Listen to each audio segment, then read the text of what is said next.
Chapter 21-24. The one who was worried was Mu Linfeng. He had yet to find an outstanding successor. Now that he suddenly announced his resignation, he was immediately caught off guard. He had always been the one running the Mu group. Now that he suddenly withdrew, there was no room for any mental preparation. No matter who came halfway, it would definitely be a mess. The more this happened, the more opportunities the Mu group had to take advantage of. He beat them at their own game and took advantage of the situation. It could be said that he was extremely ruthless. There was no way out or defense at all. In this way, they would be given many opportunities. Lu Jinyu was suddenly enlightened. When he thought about it, he was secretly amazed by Mu Yaja's shrewdness. Rather than shrewdness, it was better to say that he was scheming. He actually had such a shrewd foresight. But then again, as early as 3 years ago, he had devoted most of his energy to the Xingyu Financial Group. Since then, Big Boss had already been playing a very big game of chess. Poor Mu Yaja. Until now, he was still in the dark and was still delusional about making use of him. Unexpectedly, he had already been reduced to a chess piece in Mu Yaja's hands. Jiang Shen was also quite excited when he heard this. He was waiting for the next step to be bold and decisive. He was ready to take down the Mu group in one go. Mu Yaja held the teacup in his hand and smiled. The ambition and sharpness in his eyes were already indescribable. It was late at night. Yin Shishir had just made the bed when Mu Yaja pushed the door open and walked in after taking a shower. Hearing her busy voice, he quietly walked over and wrapped his arms around her waist from behind. He whispered into her ear, "What are you busy with?" Yin Shishir was so busy with the things at hand that she did not notice when he walked in at all. She was shocked. When she came back to her senses, she complained, "Make the bed. The weather is cold. The quilt used to be warm." Mu Yaja was not in the mood to listen to what she said. At this moment, he leaned over slightly and gently kissed her earlobe. They had not been intimate for many days, so he kissed her a little hurriedly. However, he was very focused and had no other thoughts. Yin Shishir laughed and pushed him away, but he was not in the mood to care. Instead, he kissed her deeper and deeper. He twisted her body and hugged her waist. The heat of his palm was transmitted from her waist to her waist. His big hand slowly reached under her clothes and explored. "Hey," Yin Shishir said coquettishly. "The two little guys haven't slept yet." She had originally promised to go to the two little guys' room and read them a bedtime story after she made the quilt. This was basically her homework before going to bed every night, and she never missed a beat. Mu Yaja, however, snorted in dissatisfaction. "Ignore them.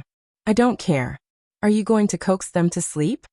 Yin Shishir was amused. She was half joking and half serious. "It's fine as long as you coax me."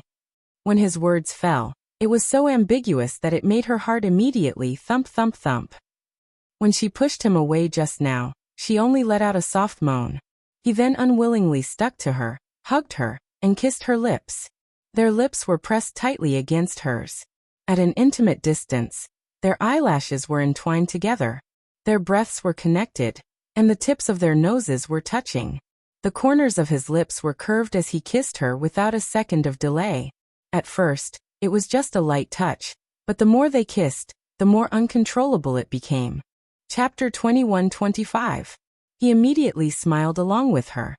No matter when it was, as long as he saw her smile, no matter how tired or unhappy he was, it would all disappear. Under his gentle attacks, she also learned to be obedient and let him kiss her. In the end, she also learned to take the initiative.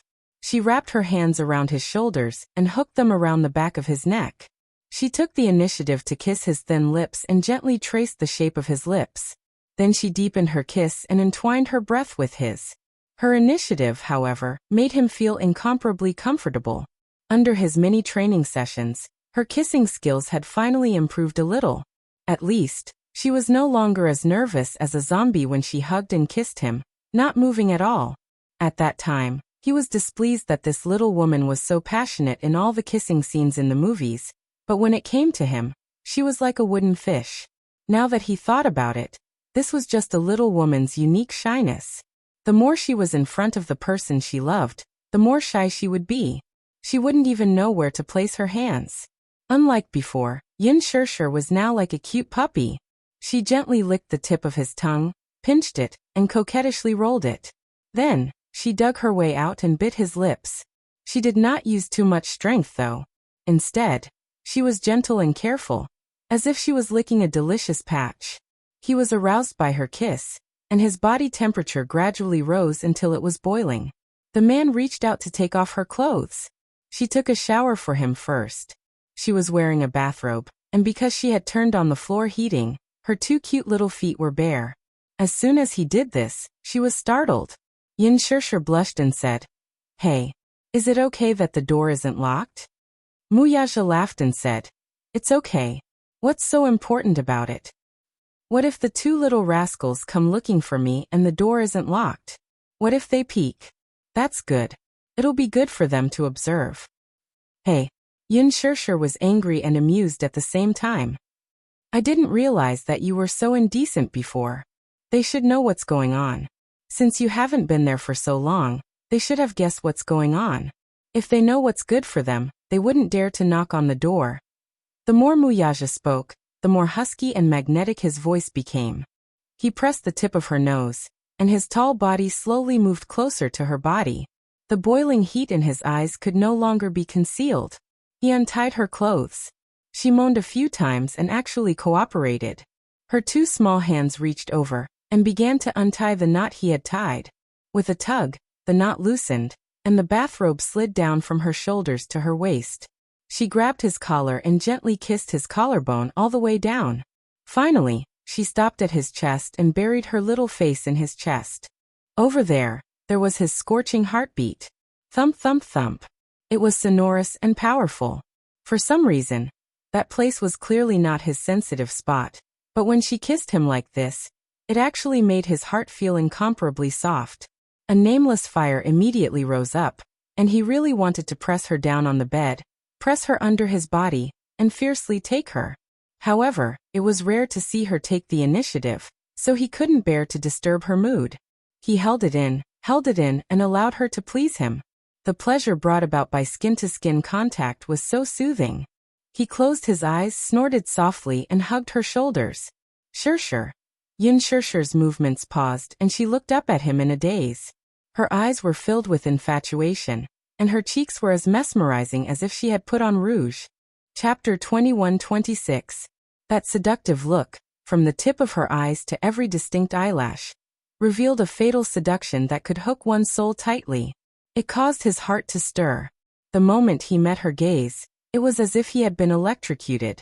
The electric current instantly struck his waist and traveled along the nerves in his spine to his brain. This was probably the most mysterious charm between a man and a woman. Heaven created men and women at the same time. One was yang, one was yin. One was full of heroic spirit, while the other was charming and enchanting. The 2 bodies fit together perfectly. Every side of them fit perfectly. It was a pure and natural aesthetic. Her voice was extremely like a lazy cat. With just a mule. It made his heart go numb and unbearable. He suddenly smiled and pecked her lips, as if it was some kind of praise. With a good mood, he said a rare sweet sentence.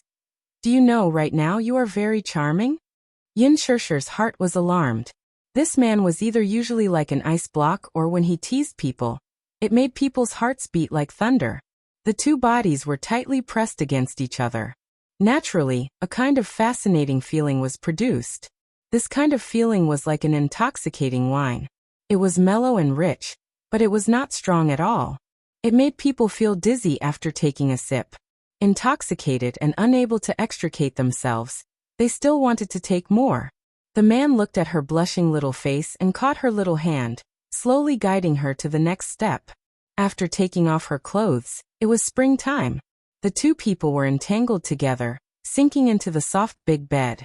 Muyaja pinched her waist and went deeper, taking her, wanting her. Tonight he seemed to be especially passionate.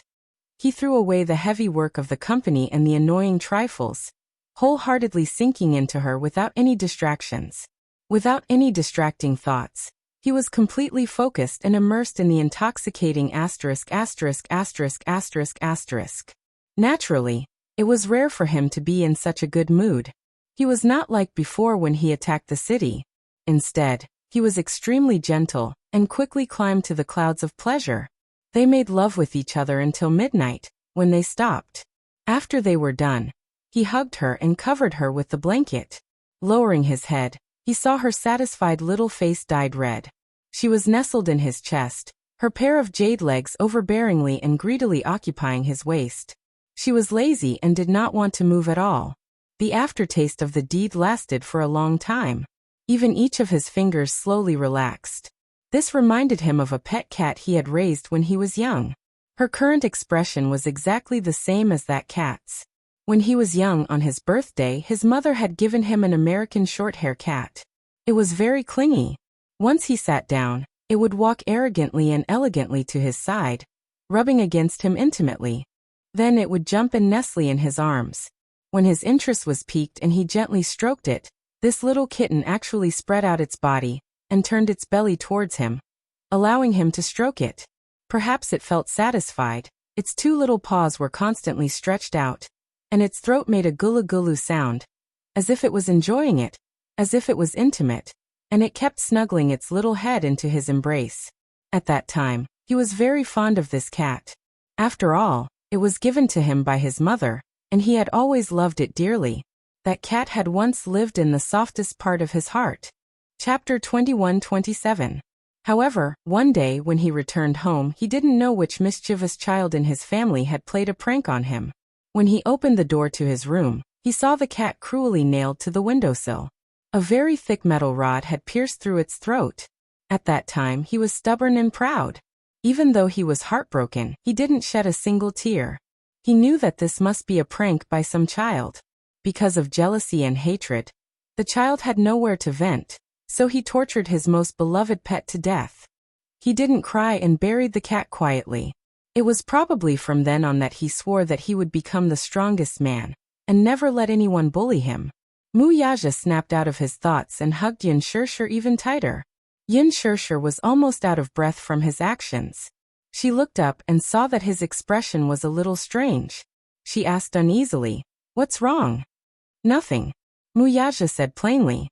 Yin Shirshir was stunned for a moment. Suddenly, she frowned and said weakly, "You're always like this. You won't tell me what's on your mind when I ask." Muyaja's expression froze. Then he slowly curved his lips and explained, "You remind me of a pet I had when I was young." "Pet?" Yin Shirshir couldn't help but be surprised. "You had a pet?" I didn't expect. I thought you didn't have much love for small animals." Muyaja couldn't help but laugh. "Am I that cold?" "You are. At least, it seems like you are." Yin Shirshir gave a very pertinent comment. She smiled and asked, "What kind of pet do you have? A dog?" "A snake." Yin Shirshir's mouth formed an O shape. Snake. Thinking about it carefully, it wasn't surprising. Snakes were cold-blooded animals. Just like the initial impression he gave people, he was cold and heartless. Muyaja immediately said, "I'm just scaring you. Compared to dogs, I prefer cats. They're quiet, obedient, and clingy.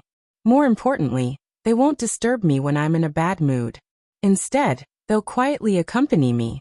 It wasn't that he hadn't raised a puppy before. At first he liked it very much. But when he was young, he was too thoughtful and always liked to isolate himself in a small space. As for the dog, it seemed to be so enthusiastic that it was a little over the top.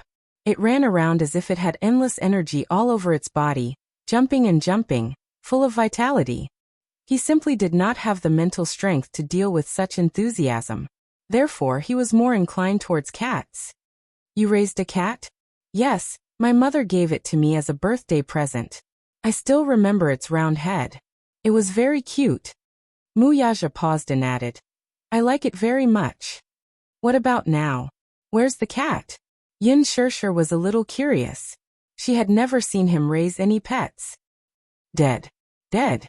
Yin Shirshir frowned and her heart sank. "Is it sick? You might not know this, but in a family like the Mu family, even children of a few years old will be influenced by the family's scheming. Therefore, there will be wars." Muyaja narrowed his eyes and curled his lips. That cat was probably tortured to death by one of the children. Because of his identity as the legitimate son, he had many enemies. Many children saw him as a thorn in their side and a stumbling block. As for him, he didn't have any close peers. Chapter 21-28. Yin Shirshir was terrified when she thought about it. Then she was filled with righteous indignation. They're so young, but they're already so vicious. How could they abuse animals? It's horrible. The kitten is innocent. How could they be so cruel? Are their hearts made of iron? It's my fault. Muyaja clenched his fists. His eyes were cold. In this world, the weak are prey to the strong. The weak are meat, and the strong are food. If you're not strong enough, you're destined to be eaten alive. He lowered his gaze and stroked her head. He smiled gently. But I'll protect you. He would protect her, Yu and Xiaoyichen. He was never a man who loved power and fame. But all this, be it power or fame, was just to build a majestic city for his beloved princess. He was duty-bound to protect her. That was all. Compared to being a prince, he was more willing to be her knight. He would go through fire and water with no regrets. Yin Shirshir hugged him tightly and smiled contentedly. Early the next morning, Mu Group was busy preparing for the event. The Public Relations Department boldly and decisively prepared a public relations draft to deal with the media, while the legal department and the media department worked together. Early in the morning, they held 7 to 8 emergency meetings of various sizes. As for the other members, they were also in a state of confusion during the regular meetings. The news of Muyaja stepping down as the head of the family was not released for the time being. It was strictly forbidden to leak any news. The Mu Group was not ready to face the storm yet. Therefore, the news of Muyaja stepping down as the head of the family was still kept confidential. However, because Muyaja was absent from the regular meeting in the morning, the entire company was in chaos. The elders and family members who had experienced what happened last night were very tight-lipped. Therefore, no one knew why Muyaja did not appear in the company. Minyu, on the other hand, received the news from Muyaja. Other than being surprised, he was more solemn. Muyaja's departure from the Mu Group had become permanent. There was no turning back. However, Muyaja did not appear in the company. Instead, another uninvited guest suddenly broke into the headquarters building. Mu Yanqing tossed and turned all night, unable to fall asleep. He was nervous and uneasy. He was nervous and uneasy because Mu Linfeng did not announce the matter of the family head on the spot last night. Not only did everyone panic, but he also fell into a state of panic. He was afraid that a long delay might lead to trouble. He could tell that he wasn't the most powerful candidate in Muyaja's mind. Mu Linfeng seemed to be very dissatisfied with him, so he didn't announce it on the spot because he couldn't accept Muyaja's resignation. Secondly, Mu Yanqing didn't have that kind of responsibility and ability. However, a call from Mu Shumin woke him up in the middle of the night. She said, "Yanqing, don't worry. I'll do my best to help you become the head of the family." These words, however, made Mu Yanqing's state of mind turn from danger to peace, and he fell into extreme excitement. Therefore, he didn't sleep for the whole night. Early in the morning, he drove to the Mu Group headquarters. He thought to himself that with Mu Shumin's strong support and Mu Linfeng's promise to him previously, he was definitely going to be the head of the household. Therefore, Mu Yanqing rushed over early in the morning, relying on his identity as the future CEO, to inspect the company's affairs. He took it as an opportunity to get used to his identity as the CEO in advance. Chapter 21-29. He was thinking that it was only a matter of time before he became the head of the family. Mu Yanqing went to the CEO's office in high spirits. He pushed the door open and was greeted by a cold and quiet room. The high-end decor, expensive office furniture, the genuine leather sofa that symbolized power and supremacy, and the expensive Anknun carpet under his feet. He looked at all of this ambitiously, and his heart was filled with longing and ambition. It was said that when Muyaja took office, the furnishings in the office were too old. Moreover, because of the long history, the original wooden furniture was somewhat damaged. Therefore, he specially ordered people to renovate the office. The office appliances were all brand new and made of the highest quality materials. Such an elegant and honorable office in the future would belong to him. Mu Yanqing paced back and forth in the office. Rather than saying that he was visiting, It was better to say that he was adapting to his future work environment in advance. He sat on the genuine leather sofa for a while, and fiddled with the tea set in boredom. Finally, he leisurely brewed a cup of Da Hong Pao tea and took a big sip. Fragrant. It was really not an ordinary fragrance. This was the most authentic Da Hong Pao tea. If it were in the past, he would probably only think about it. After all, big red packets were rare in the market. Those that could be bought were mostly artificially cultivated, and could not be considered authentic Da Hong Pao tea. The purest Da Hong Pao tea grew on the cliffs of Wui Mountain. It was impossible for humans to go up to pick it. Every year, specially trained monkeys went up to pick it. The annual yield was at most 40 caddies. The 40 caddies of tea were all for auction, and could not be bought in the market. On the day of Hong Kong's return, a big red packet was given as a precious gift to the governor. 1 gram of tea was worth 10,000 taels of gold. This was probably the most expensive tea in the world. The Mu Group won 2 caddies of tea at the auction, which was more than 20 million. These tea leaves were used to entertain high-ranking VIPs. Mu Yanqing, on the other hand, enjoyed it for himself. Beautiful, beautiful. Mu Yanqing could not help but mutter in his heart. Mu Yaja really doesn't know how lucky he is. He has such a wonderful thing to enjoy, but he doesn't care about it. He finished a cup of tea and stood up again. Finally, he walked to the front of the desk.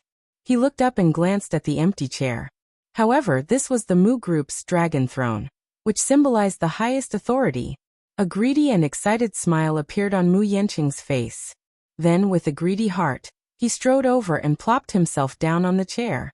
The moment he sat down, his brows relaxed and he revealed a satisfied expression. Whether it was satisfaction, comfort, or pride, it was all expressed without words. This was a moment that he had yearned for a long time. Even though this moment couldn't be said to be very formal, just having fun like this made him feel incomparably comfortable. Sitting in this luxurious office, the passion in his heart could no longer be concealed. His burning gaze fell on the high-quality mahogany desk, and he subconsciously reached out his hand. At that moment, he was so excited that his fingertips could not help but tremble. Mu Yanqing took a few deep breaths and finally calmed down the excitement in his heart. He touched the smooth surface of the desk. In fact, he had been longing for the desk, sofa, and every object in this office, even a small seal, for a long time. Chapter 2130. Mu Yanqing suddenly cleared his throat and adjusted his clothes. Then he slowly leaned against the back of the chair. While he felt comfortable, his face revealed a proud and arrogant expression. Second brother, you finally have a day like this. Losing the top position in the Mu Group must not be a good feeling, right? Haha. At that moment, he was like an ambitious prince who had snuck into the imperial palace and sat on the throne. That sense of superiority almost spontaneously arose from within him. Then he imitated Mu Yaja's usual demeanor and pretended to be arrogant. He threw the stack of financial reports on the floor and immersed himself in the role of a CEO. He shouted angrily at the air. Are you trying to fool me with these? Get out! As soon as he finished speaking, he excitedly laughed at the top of his lungs. Aha! Damn it, this is so satisfying. Mu Yanqing suddenly stood up and walked to the floor-to-ceiling window that had been wiped clean. He looked at the city's streets expressionlessly. Standing on the highest floor of the Mu Group headquarters, he only needed to lower his head slightly to have a panoramic view of the entire city. From his angle, the traffic and the employees who walked into the building were like ants. It was as if they would die without a burial ground if they were crushed lightly. Freedom. That was his state of mind at that moment. In his heart, the impression that Mu Yaja gave others was that he was awe-inspiring and unapproachable. That was the feeling he wanted.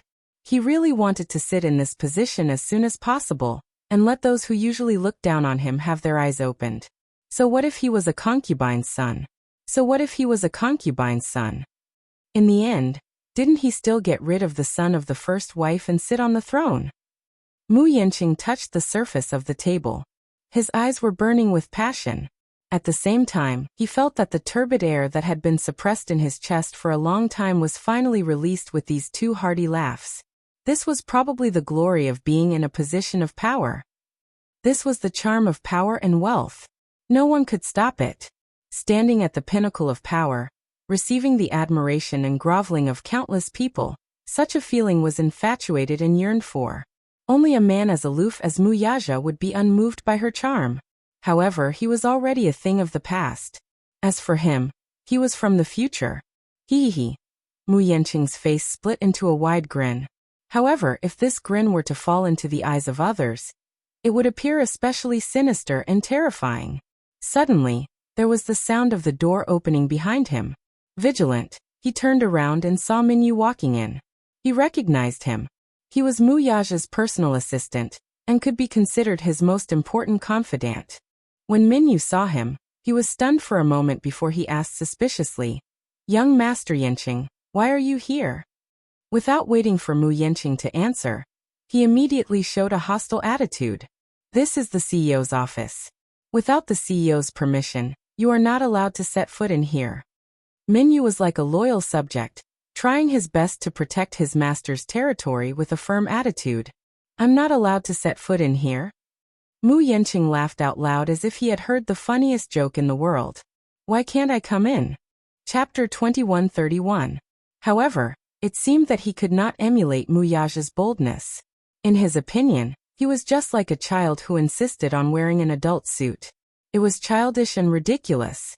A child's behavior could be considered as childlike. His behavior, on the other hand, was disgusting. "This is Chairman Mu's seat. You can't sit here." "Why should I?" Mu Yanqing smiled and asked in a deep voice. "Why can't I sit here?" Hearing this, Minyu's brows furrowed. Because I'm not the chairman, so I don't have the right to sit here?" Mu Yanqing's lips curled into a mocking smile. His posture relaxed as he slowly said, "I'm afraid I'll have to disappoint you though. From now on, this will be my exclusive seat. Just based on this, you have no right to interfere with me. Do you understand?" Minyu sneered. What was this? Was this a show of strength? He was well aware of Muyaja's resignation as the head of the family. He also knew that, in the future, this place would become a vanity fair for others. However, he did not have the right to do so now. The official announcement of Chairman Mu's resignation had not been made yet, had it? At least for now, this office still belonged to Chairman Mu. Minyu had been loyal to Muyaja all these years. Hence, when he saw another man shamelessly occupying this office, he quickly became hostile. Even though he knew that the man before him had a much higher status than him, he was not afraid at all. Mu Yanqing, on the other hand, had completely immersed himself in this role. He displayed the attitude of an emperor as he looked down at Minyu condescendingly.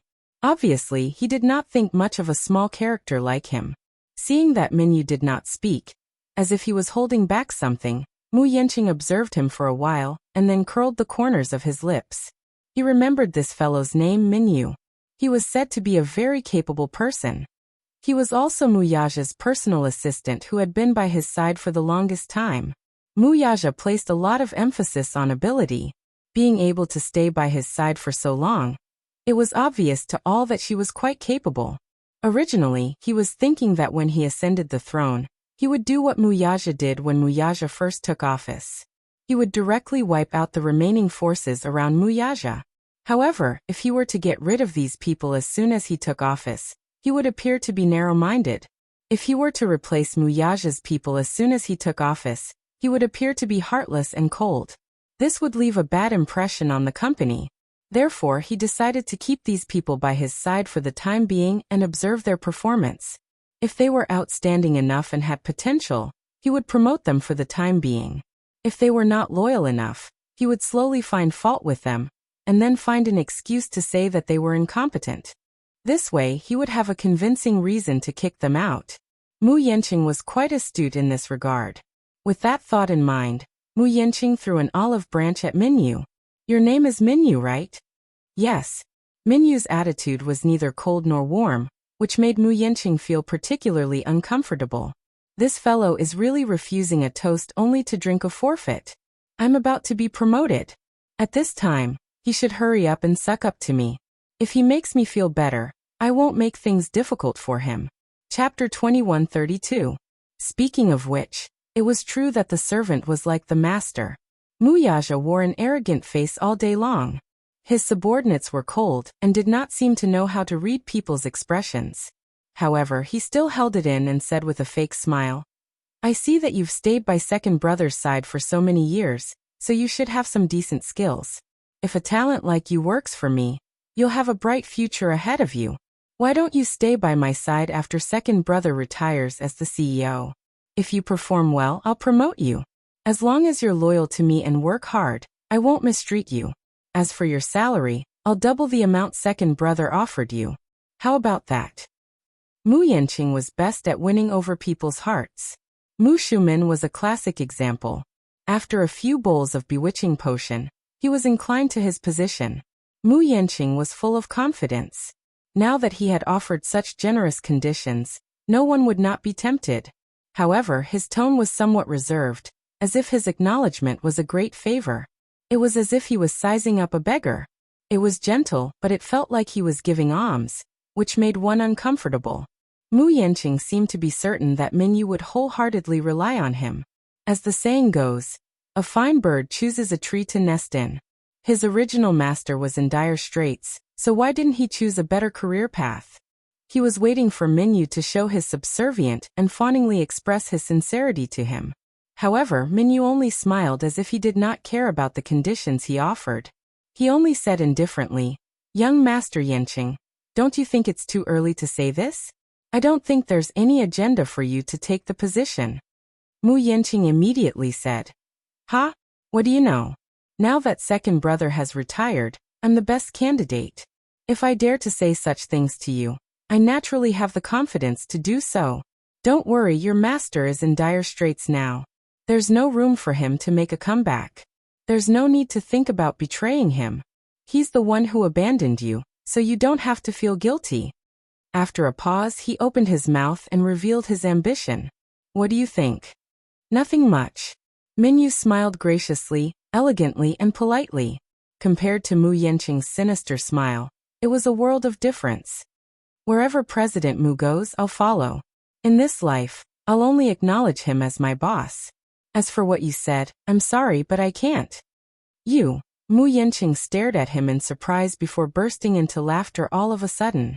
"Minyu, don't be silly. Second brother from today onward, he's no longer the Mu's from today onward, he's fallen from the top. He's to Mu to make a comeback in his life. To Mu. Have, to say, to work to be to, are, Mu. To, are. The smile on Minyu's face did not waver at all. "The day President Mu officially retires is also the day I leave my post. Regardless of whether it's a mountain of swords or a sea of fire, I'll walk down this path with him." Chapter 2133. Mu Yanqing sprung up from his seat. "Stop right there." Minyu's back view froze on the spot. Mu Yanqing was a little angry. How could this fellow be so ungrateful? He had intended to keep him around to give him face, but now not only did he refuse a toast only to be forced to drink a forfeit, he even dared to put on airs with him. He was not going to fall for this trick. If it were in the past, he would have kicked him away long ago. Now, however, he did not want to do so anymore. It was as if his desire to conquer had been aroused. Since this fellow insisted on not submitting to him, he wanted to tame him and make him obedient to be used by him. A man's desire to conquer was not only reflected on women. Thus, he took a few steps towards him and shouted out a price, 200,000. Minyu slowly turned around and looked at him coldly. He was expressionless as if he were looking at an idiot. Mu Yanqing raised 2 fingers in a lofty manner, looking as arrogant as a savior. 200,000 yuan. I'll give you an annual salary of 200,000 yuan. You'll follow me. If you do well, I'll promote you first. You'll have a meteoric rise. You must know that I'm giving you this salary because I think highly of you. Other people may not get such treatment." Minyu sneered inwardly, but he did not show it on his face. Soon, however, a look of contempt appeared on his face. This expression undoubtedly infuriated Mu Yanqing. He resisted the urge to curse him, and then pretended to be straightforward as he raised his offer. 300,000 yuan. 300,000 yuan. This was not a small temptation. Minyu could not be bothered with him and turned to leave. Mu Yanqing was anxious. Seeing that the other did not give him face, he cursed. What a greedy dog. You're just like your master. 400,000 yuan is fine as long as you're loyal to me. Minyu stopped in his tracks with his back facing him. As if he had heard the funniest joke, he suddenly laughed out loud. Mu Yanqing was confused and reprimanded impatiently. What are you laughing at? 400,000? Minyu turned around and sneered. Young Master Yanqing, I see that you don't usually ask about the company's affairs, so you probably don't know, right? Chairman Mu gave me an annual salary of 1 million. Moreover, all the employees working in the headquarters, even if they were just a small secretary, were 1 in a million. Their salary would be at least 300,000 yuan. And as a member of the 1,000-person think tank, as a special assistant, my annual salary is at least 1 million. Not including bonuses and additional subsidies, the 400,000 you gave me, even if I was a little better, my monthly salary would be more than that. Moreover, if I want to be your assistant, even if you give me 10 million or 100 million, I might not be willing. Ah. He was followed by endless mockery and ridicule. Mu Yanqing's face darkened. He felt extremely humiliated. He was completely overwhelmed. 1 million. A special assistant's annual salary was as high as 1 million yuan? Second brother is really bold. Just as he was exclaiming in amazement, Minyu said coldly, Young Master Yanqing, let me give you a piece of advice. With your little foresight, you'd better not make a fool of yourself here. Forgive me for being blunt, but so what if you become the Mu Group's chief executive? The Mu Group will only go downhill in your hands. Working for you will only lead to a bleak future. Mu Yanqing felt suffocated and could not swallow his anger. Chapter 2134. Mu Yanqing felt that he could not swallow his anger, so he retorted indignantly. What you said is ridiculous. How can I not do what my second brother can do well? Just wait and see. I'll do better than him. I'll be even more outstanding. Minyu replied indifferently. Oh, let's wait and see then. When the time came, if the Mu Group encountered any crisis, it would not be like a stray dog, running to President Mu and begging for mercy. However, there's a condition. Wait until you officially take over the position. Although it's very likely that you'll be the head of the family, it doesn't mean that you'll be the CEO. If you have extra time, why don't you think about how to broaden your horizons? These words were undoubtedly a great humiliation to Mu Yanqing. Men were all hot-tempered. Moreover, at Mu Yanqing's age he was at the prime of his life. Moreover, with his status and identity, how could he allow a small character to humiliate and belittle him again and again? Upon hearing this, Mu Yanqing could not force himself to calm down. Instead, he dashed forward, grabbed Minyu's shoulders and angrily grabbed him by the collar. Raising his fist high, he looked as if he was going to punch the latter in the face. However, Minyu was not afraid of his threat. Instead, his eyes widened. His fist was like the wind, but it stopped abruptly when it was less than a centimeter away from his eyes. Mu Yanqing was amazed by Minyu's extraordinary courage. Seeing that his fist was about to land on him, he did not dodge and even glared at him with his eyes wide open. This made him even angrier. His chest heaved up and down, unable to quell his anger, but looking at Minyu's resolute and disdainful eyes, it was as if he did not take him seriously at all. Mu Yanqing was enraged and roared at him like a madman. Be ****, I'm warning you. Don't look at me like that. Who do you think you are to act so rashly in front of me? I'm warning you. Once second brother's resignation is announced, I'll be taking over immediately. Do you know what this means? It means that I'll be in charge of this huge conglomerate from now on. Even though I haven't ascended yet, a lowly thing like you has no right to question me. Do you understand? Minyu snorted coldly. Clearly, he didn't take him seriously at all.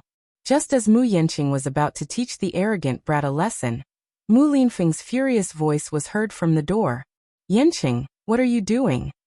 Mu Yanqing raised his head and saw Mu Linfeng, who happened to pass by the door, frowning in displeasure at this scene. Earlier, when Minyu came in, he did not close the door tightly. When Mu Linfeng rushed to the meeting room, he passed by the office and saw the door ajar. He thought that Mu Yaja had returned to the company. As soon as he opened the door, he was disappointed to see this scene. So it's this kid? What was he doing here? He happily thought that Mu Yaja had thought it through and regretted it, so he returned to the company. However, when he opened the door and saw that it was him, he couldn't help but feel a little disappointed. When Mu Yanqing saw him, he immediately retracted his hand and stood to one side with a guilty conscience. The anger on his face faded instantly as he smiled at him. Second uncle. Minyu also smiled politely at Mu Linfeng. His attitude was rather respectful. Chairman Mu. Chapter 2135. Minyu nodded and walked away immediately. Just as Mu Yanqing was feeling uneasy, Mu Linfeng slowly walked in and scanned the office. Finally, his stern gaze landed on him. Why are you here? Mu Yanqing was at a loss for words. He hemmed and hawed, not knowing how to explain himself. But how could Mu Linfeng not tell that he was ambitious? Mu Linfeng silently scrutinized him for a long time, only to see him squirming and not knowing how to explain himself. He swept a glance across the office and saw the Dahong Pao tea that Mu Yanqing had just made. There were obvious signs of him sitting on the office chair, and some of the reference books on the bookshelf being messily flipped through. It seemed that this lad had been here for a long time. He knew very well that Mu Yaja had always been a clean freak. Other than that, no one was usually allowed to enter this office. Other than dusting and cleaning, everything in the office was basically arranged by him. The reference books were neat and tidy, and when he was not around, the desk and chairs would be arranged neatly. He was puzzled for a moment before he instantly understood. After all, Mu Linfeng had been in power for a long time, and had experienced the ways of the world. He had also come into contact with all kinds of people. Although he did not say that he had seen countless people, how could he not guess what was going on in Mu Yanqing's mind when he had watched him grow up? Whatever he was thinking in his heart, he could basically see through it with a single glance. At this moment, Mu Yaja had just stepped down from his position. Yet this lad had rushed into the CEO's office in a hurry. Mu Yanqing was not complicated at all. Compared to Mu Yaja, he was much easier to deal with. He did not need to speculate too much to know what was going on in the latter's mind. His ambition could be said to be very clear.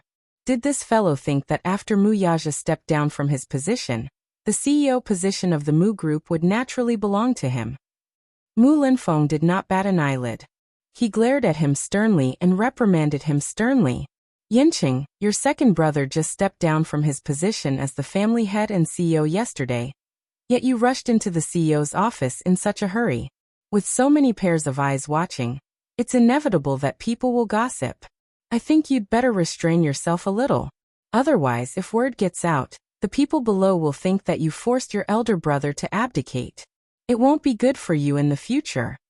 Mu Yanqing froze on the spot when he heard his uncle's words. His eyes widened in surprise as he stared at his uncle, feeling that there was more to his words than met the eye. Was second uncle worried that his actions would have a negative impact on the company? What did this mean? This meant that second uncle had the intention to help him ascend the throne. Otherwise, what was there to worry about? It was obvious that he valued his status. That was why he had such thoughts and gave him a few pointers. Mu Yanqing, who did not know how to restrain himself, broke into a wide grin. Chapter 2136. Mu Yanqing's smile froze on his face. He did not know whether to laugh or cry as he stood there in a daze. He regained his senses at once and asked in a fluster, "Second uncle, what do you mean by that?" "The literal meaning. You're very smart, so you should be able to understand it." Mu Linfeng did not elaborate further, but his meaning was already expressed in his words. Mu Yanqing felt that his joy had turned into sorrow. His originally extremely excited mood was like a bucket of ice water pouring over his head, extinguishing his enthusiasm. His expression instantly became dispirited. He sighed and then excused himself. "Second uncle, your words are a little too hurtful. I admit that I'm indeed inferior to second brother in many aspects. I'm very clear about this in my heart.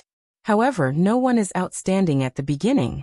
Back then, when second brother was promoted, the entire Mu family was against it. It was you who stood your ground against everyone's opinions and supported second brother. Reality has proven that second brother did a good job in the end. This is undeniable. Perhaps I'm not as capable as second brother, but that's secondary. My loyalty to second uncle is something second brother can't compare to. Second uncle, your words are too hurtful. Mu Linfeng's expression did not change much when he heard this. He only nodded and said, Indeed, you're much more enthusiastic about us than that child, Yaja. I also believe in your loyalty to me, but it's not enough to rule a financial group. Capability comes first. Moreover, second uncle is already old and can't help you much. Let's not talk about other things, just the company's connections are something that you rarely take care of. There's a lot of work to be done in the financial group. I'm worried that you won't be able to adapt in a short time. Your second brother did this very well, and no one can replace him. However, now that your second brother is gone, the company is in a mess. You're not familiar with the company's affairs at all. If you take over, you'll definitely be flustered and full of loopholes. That's what I'm worried about. Now that the financial group had lost its core leader, it was as if it had lost its emperor's rule. The board of directors was already in a mess. There was a saying that a country couldn't be without a ruler for a day. This was indeed the case. Mu Yanqing's face took a turn for the worse and turned ashen in an instant.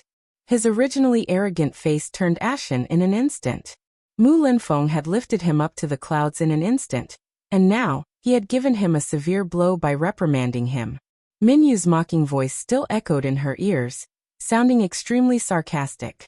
He was so angry that his face turned red, but he didn't dare to say anything. Mu Linfeng sized him up. He knew that this nephew of his was not as capable as Yaja. Most importantly, he could not keep his composure. Look, it was only the first day of Yaja's resignation, but he had already rushed into the headquarters excitedly like a crown prince who was about to ascend the throne. His ambitious face really disappointed him. After Mu Yaja stepped down, who would be able to fill this position? He had been thinking about this problem for a long time.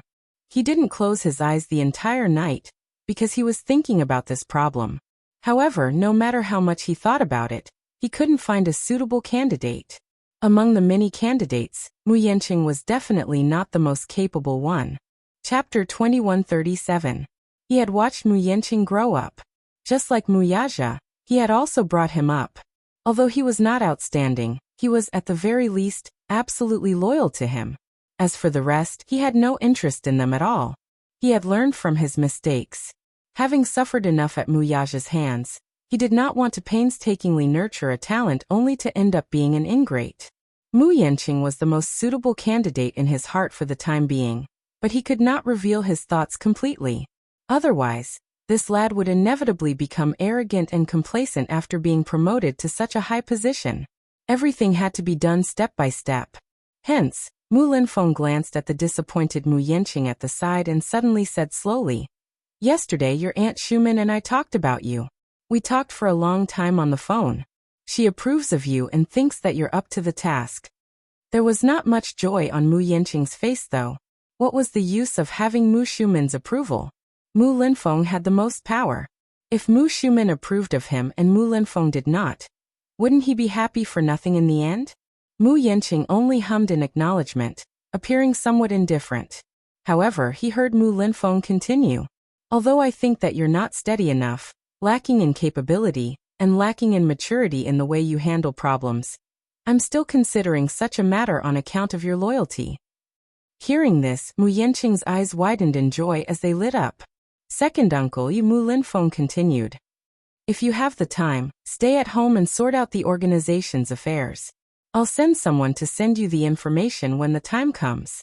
Go back and get used to the organization's rhythm. Otherwise, if I support you now, you'll only become a joke. If you have the time to come to the company to mess around, you might as well learn how to be an excellent business manager. Yes, I understand. Mu Yanqing nodded. He hid his ecstasy in his heart, and maintained a calm and steady demeanor on the surface. Mu Linfeng continued. As the successor, you'll naturally have to be inspected by all the shareholders. When the time comes, if you don't even know the company's internal affairs, won't you be a laughingstock and embarrass me? Second uncle, are you saying that you approve of Yanqing? Mu Yanqing was overjoyed. However, Mu Linfeng said, whether I approve of you or not is another matter. The key is your own performance. Mu Yanqing nodded. Unable to contain his joy, Mu Linfeng replied, I have a meeting coming up. You can arrange it yourself.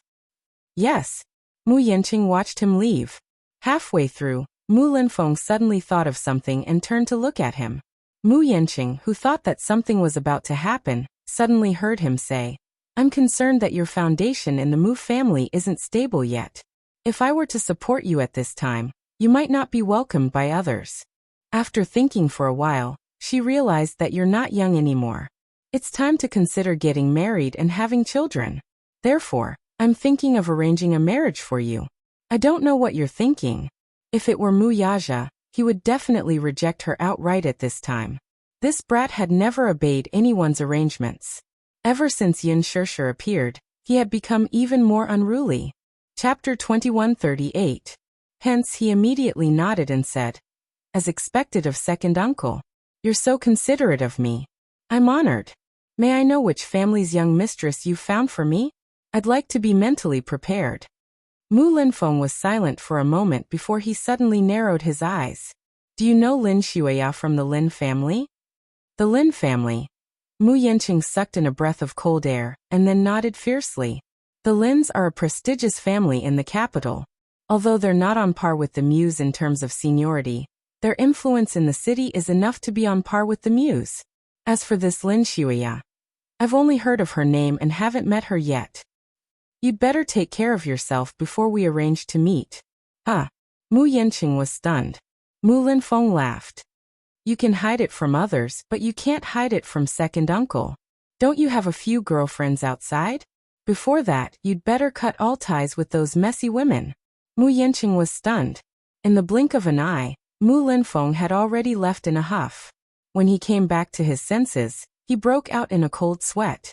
The Lins.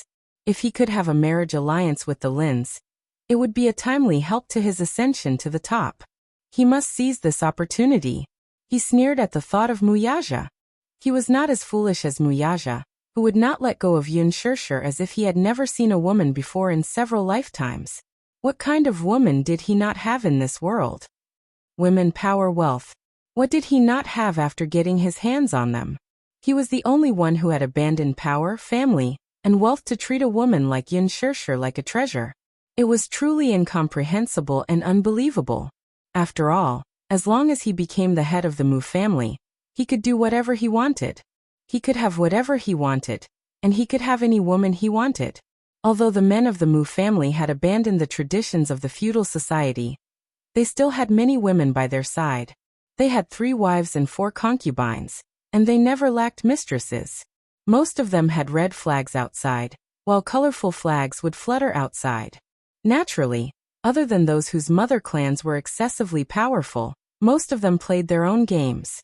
Some of the women who married into rich and powerful families had kept several gigolos outside, and their hearts were wild. However, most of the women who married into the Mu family already had status and status. They only needed to think about what kind of perfume was more stylish, what kind of branded bags were the most suitable for their status, and how to be a proper and elegant rich lady. As for her husband's affairs outside, she mostly turned a blind eye and turned a deaf ear to them. At this thought, he sat back in his chair and dialed a number. After ringing for a long time, a woman's sweet and gentle voice came through. Yanqing? Qingxue, are you free tonight? There is. The woman was overjoyed that he had taken the initiative to call her. She said shyly, I happen to have something to discuss with you. All right, let's talk when we meet. Okay. Where should we meet? I'll go to your house at 8 p.m. Okay, I'll wait for you. Chapter 2139. Meng Qingxue was 18 years old this year. She was a model. Her looks were standard, and she had a good figure unique to models.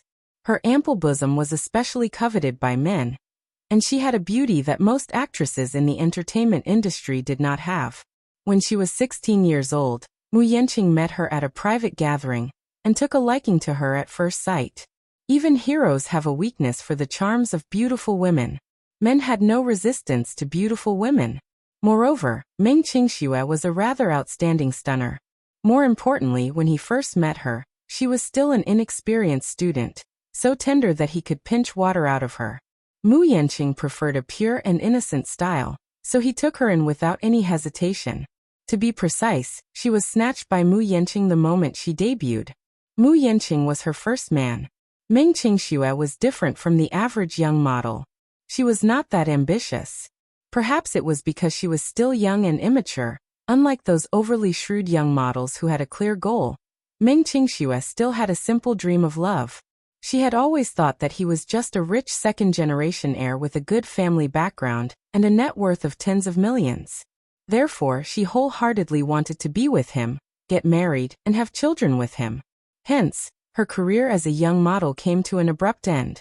Initially, when she agreed to be Mu Yanqing's woman, other than his series of passionate advances and sweet words, she also liked his handsome appearance and considerate personality. After dating for 3 days, she gave herself to him and became his woman. Of course, other than her, Mu Yanqing had also been with many other women. Some of them were with him before he met Meng Qingxue, and some of them were one-night stands when he was dating Meng Qingxue. Of course, there were also those whom he had a stable relationship with for a few months. However, Meng Qingxue could be considered to be the one he had the longest relationship with. It was mainly because Meng Qingxue had a high EQ and knew how to make him happy. When he was busy, she would not pester him endlessly. The only time she was willful was when Meng Qingxue found out that he had other women. She was so angry that she cried and threw a tantrum, demanding a reasonable explanation. At that time, the two had been together for 3 months. Meng Qingxue developed strong feelings for him, and Mu Yanqing too liked this obedient and lovely woman. Hence, he kept her by his side all this while. However, as a man, once the novelty of a woman wore off, he would not have much patience. When Meng Qingxue quarreled with him because of his unfaithfulness, he was ruthless to her for the first time. Chapter 2140. Meng Qingxue turned pale with fright. It was also at this time that Mu Yanqing revealed his identity to her. It was only then that she realized that the man she had been dating for 2 years was not Xiao Kai. He actually had such a noble background. However, Mu Yanqing's words were undoubtedly heartbreaking. Initially, she loved Mu Yanqing more than she relied on him for material things. However, now that he had said this, her heart was instantly crushed and she fell into a state of despair. It turned out that this man was not with her, because he loved her. He said that he liked her. But what was the real reason? At the end of the day, did this man not love her the most? But speaking of which, wasn't this to be expected? Love could be cultivated. Humans were selfish creatures. Anyway, people would love themselves the most, so they would fall in love with someone who could satisfy their desires. From then on, Meng Qingxue kept telling herself to be indifferent to love. While she was still young, she should work hard to get what she wanted. But in the end, she could not let go. It had been 2 years. She was deeply in love with Mu Yanqing and could not bear to part with him. She really loved this man passionately. She clearly saw through his scumbag nature, but she seemed to have been bewitched and hypnotized. Like a moth flying into a flame, she threw herself wholeheartedly into his heart. Mu Yanqing usually had high expectations of her. He had a serious obsession with cleanliness when it came to his women. Therefore, he repeatedly ordered her not to mingle in the modeling industry, not to mingle with other men, not to show her face in public, and not to reveal his identity. In addition, Mu Yanqing did not like to be controlled by others. He warned her not to call him unless it was something important. When he remembered or wanted to see her, he would naturally call her. As for her living expenses, he took care of them single-handedly. He gave her a bank card and told her the password. Every month, if he was in a good mood, her living expenses would be hundreds of thousands. This hundreds of thousands did not include those branded jewelry, bags, lipstick, and perfume. Meng Qingxue deeply felt that after that incident, it seemed that the two of them were in a relationship. No matter how she looked at it, she was like a caged canary, being kept as a mistress.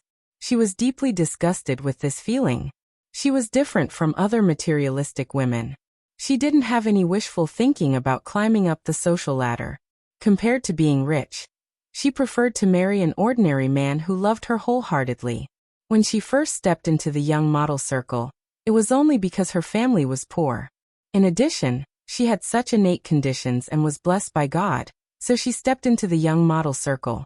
In the beginning, she was completely ignorant of the ways of the world, but when she saw all kinds of cruel unspoken rules, she had the intention to retreat.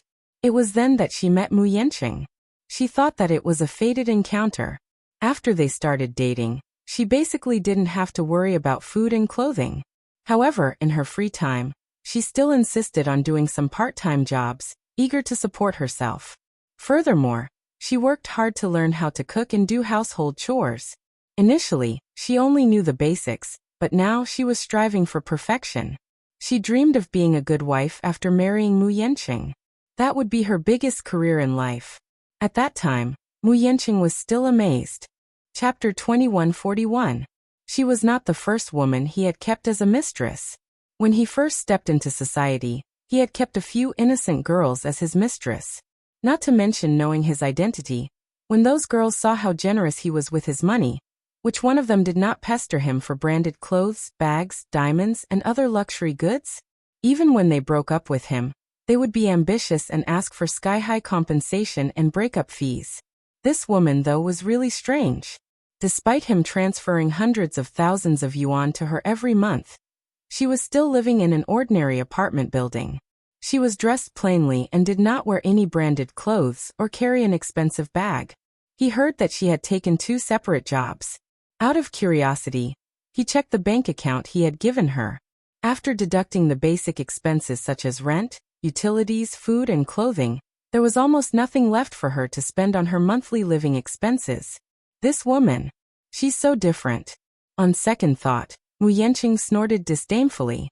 She's probably doing this on purpose to win my favor, right?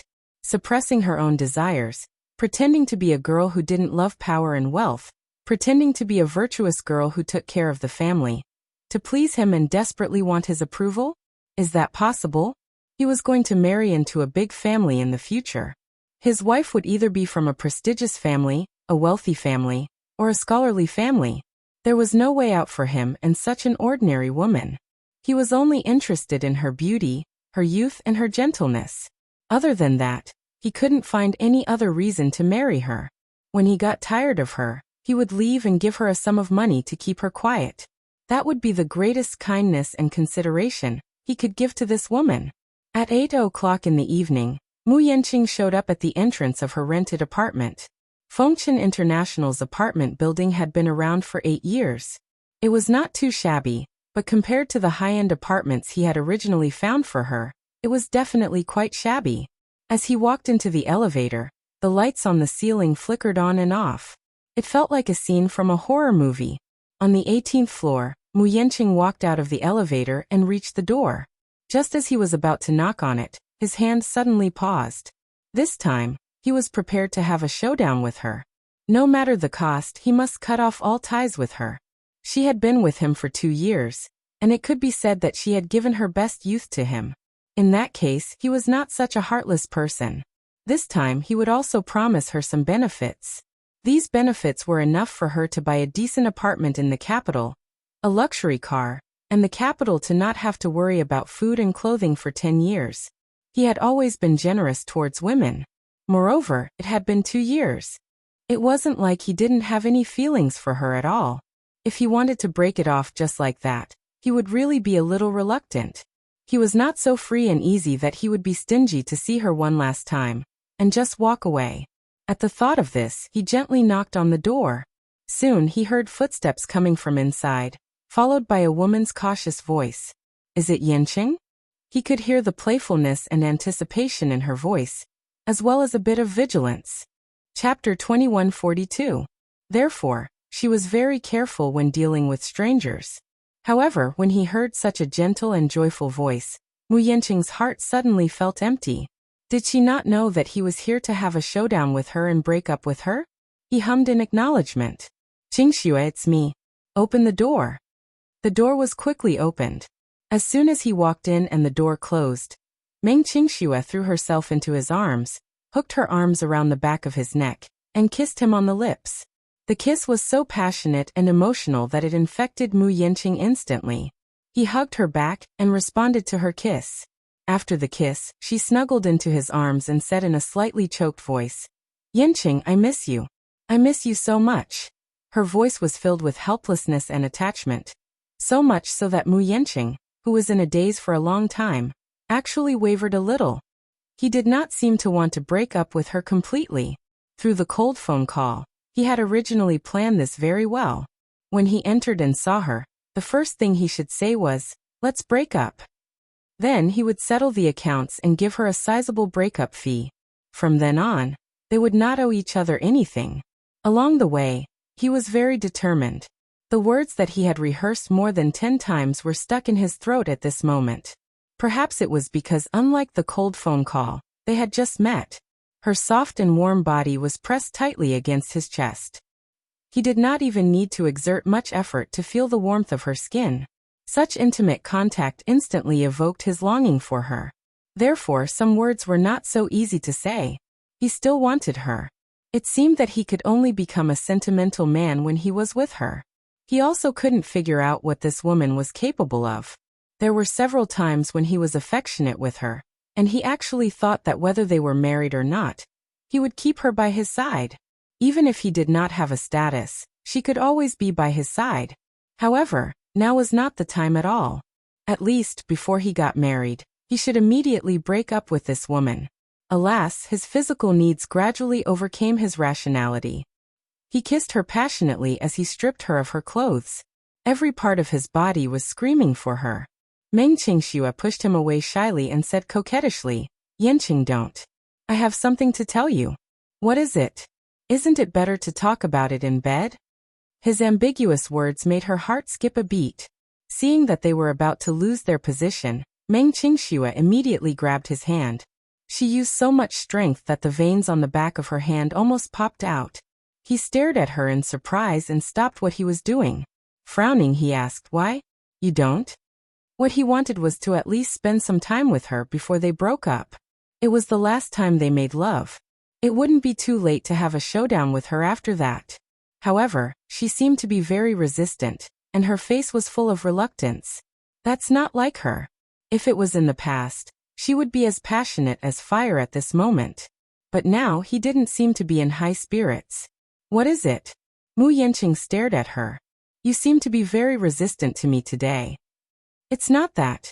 Meng Qingshue's face grew hotter. "I have something to tell you." "What is it?" Chapter 2143. Yanqing. Meng Qingxue bit her lower lip in a dilemma and then said shyly, "I'm pregnant." "I'm pregnant?" Mu Yanqing was stunned. "Ehe. Yin sure I'm pregnant." At the same time, in a cafe in the city center, Song Inya was sitting in front of Yun Sure with a smug look on her face. She was as proud as a victor as she announced to her with a smile, "I'm pregnant with Brother Mu's child." Yun Sure looked at her expressionlessly. Song Inya's cruel words were like a curse that nailed her to the cross in an instant. After Song Inya's words, she instantly felt that the whole world had turned gray. Just a few hours ago, she was woken up by an unknown number. She was taking an afternoon nap, but when she was awakened by the urgent ringtone of her phone, she glanced at the screen and saw that it was a number that she had never dialed before. She picked up the call suspiciously and heard Song Inya's cold voice on the other end. "Yin Sure." Yin Sure immediately woke up from her drowsiness. "Song Inya." She could tell at once that the Missy's voice was arrogant, contemptuous, and hostile. There was also an inexplicable sense of smugness in it. Yin Sure sat up on the bed at once, her face turning frosty in an instant. "Song Inya, I heard that you went missing. Could it be that you've absconded, because of your guilty conscience?" "Yin Sure, I have something to announce to you."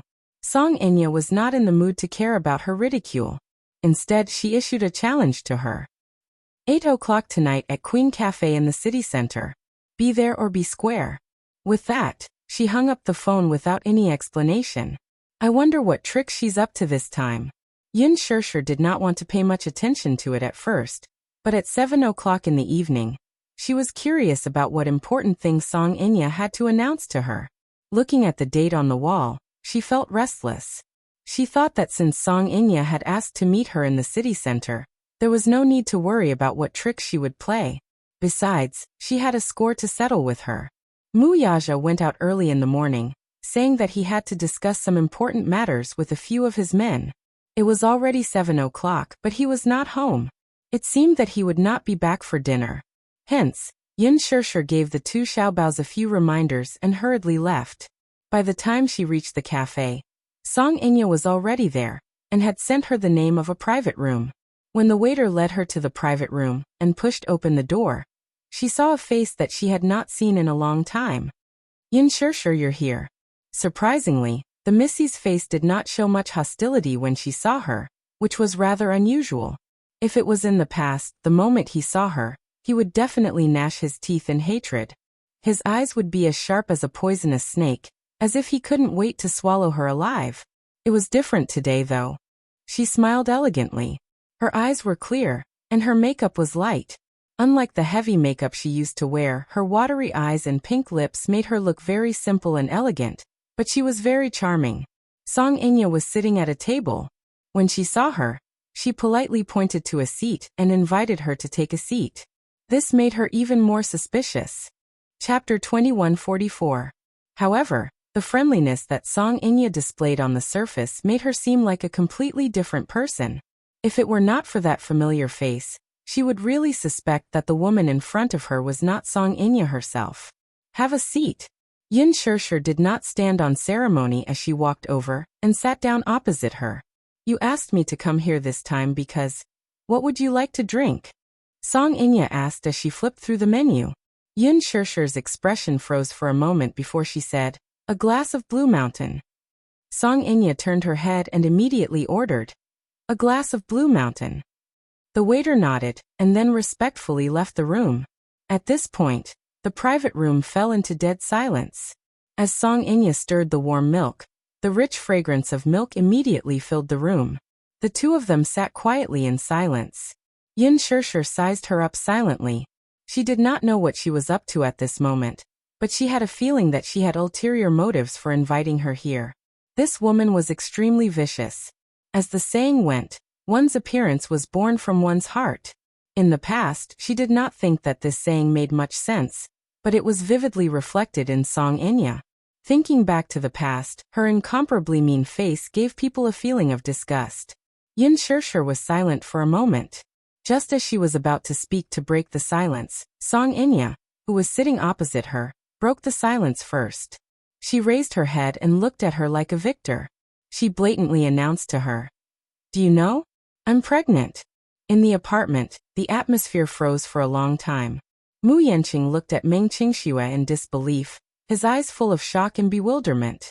Seeing his stunned expression, Meng Qingxue mistakenly thought that he was shocked because he could not face such a big surprise. Her face became even more shy, as if she had put on rouge and was boiling hot. She pouted and buried her face in his chest, asking in a coquettish tone, Yanqing, are you unhappy? You're going to be a father soon. Perhaps it was because she was pregnant, but even though she was only 18 years old, the maternal instinct in her heart was already spreading because of the birth of a new life. Her face became softer than ever, and there was a holy and enchanting radiance about her. However, this kind of radiance was undoubtedly too dazzling to the point that it fiercely stung his eyes. For a moment, Mu Yanqing forgot to express his thoughts as he lowered his head and sized her up in a daze. Finally, his gaze landed on her still flat stomach. He was going to be a father soon. She was pregnant. How could this be? She even asked him if he was happy.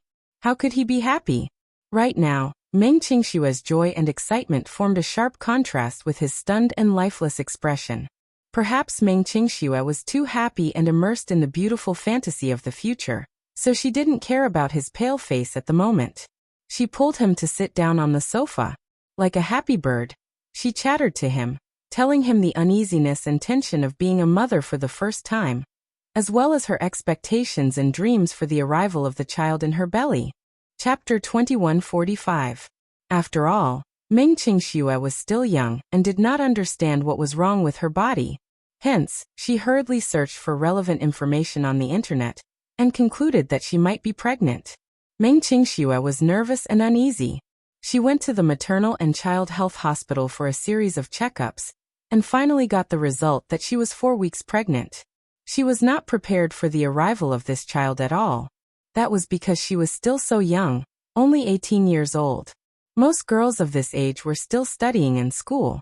Although she dropped out of school early because of her poor family background and entered society, she was only 18 years old after all. She was not mentally prepared at all. When the doctor saw her age and carefully asked where the child came from, and if there was a need to abort it, she subconsciously refused. It was probably at that time when she saw the small shadow in the ultrasound that her maternal instincts could not help but stimulate her desire to protect her child. She used to hate children. Rather than saying that she hated them, it was more accurate to say that she rejected them. However, once she realized that she was about to become a mother, the joy she felt was indescribable. That was because she loved this man deeply, and the child in her stomach was their flesh and blood. Love the house, love the crow, and love for this child came from the bottom of her heart. She struggled with her thoughts for an entire night. She originally wanted to call him and ask for his opinion, but she remembered that he had said not to call and disturb his life unless it was especially important. After hesitating for a while, she put down her phone and finally decided to keep this a secret for the time being. It would not be too late to announce this to him when he arrived. It took her a few nights to adjust her state of mind. Meng Qingxue hugged him happily and said a lot of things excitedly. For example, she felt that her mentality had changed after she became pregnant. She also told him about her fantasies about the future. For example, after the child was born, she hoped that it would be a beautiful boy. However, if it looked like him, it would be good to give birth to a beautiful little princess. The customs in her hometown were used to favoring boys over girls.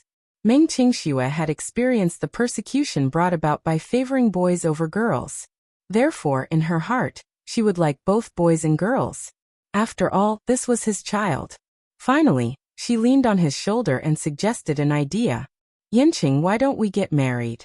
Although she hadn't reached the legal age yet, in her hometown, many girls got married and had children at the age of 16 or 17. It wouldn't be too late to apply for a certificate when the children were older. The wedding could be held first. Meng Qingxue hoped that they could hold the wedding as soon as possible.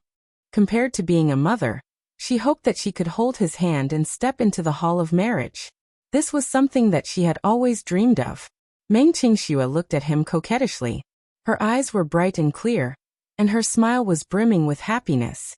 It was as if she was certain that he would agree to this matter. Little did she know that Mu Yanqing had suddenly pried her hand away from his arm with an expressionless face, and gave her a faint, mocking smile. Impossible. Meng Qingxue was stunned, and the smile on her face froze. She repeated his words in a daze. Impossible? Chapter 2146. The smile on Meng Qingxue's face completely froze. Her hand, which had been broken free, slipped onto the sofa, and she felt weak all over. Ignoring her disappointed expression, Mu Yanqing suddenly questioned her mercilessly. Meng Qingxue, are you kidding me? Impossible, impossible. How can you be pregnant? He was still in disbelief. How can this child be mine? Such a heartless and cold question was like a bolt from the blue to Meng Qingxue. It was as if her heart was being pierced by a needle, and it was bleeding profusely. How can this be? If this child isn't yours, who else can it be? She was almost crying as she questioned him back, tears streaming down her face. Mu Yanqing was touched by her tears. He was not without feelings for her. When he saw her crying and feeling dejected, his heart softened a little.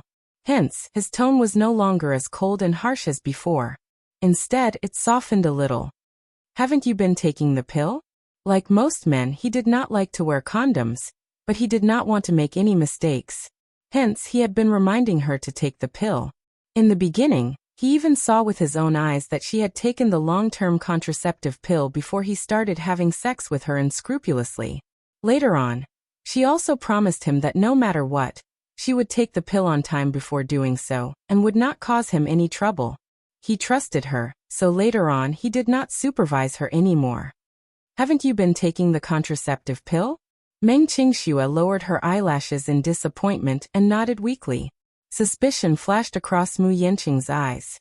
Could it be that you stopped taking the pill? No. Meng Qingxue felt even more grieved. Her tears could not stop flowing.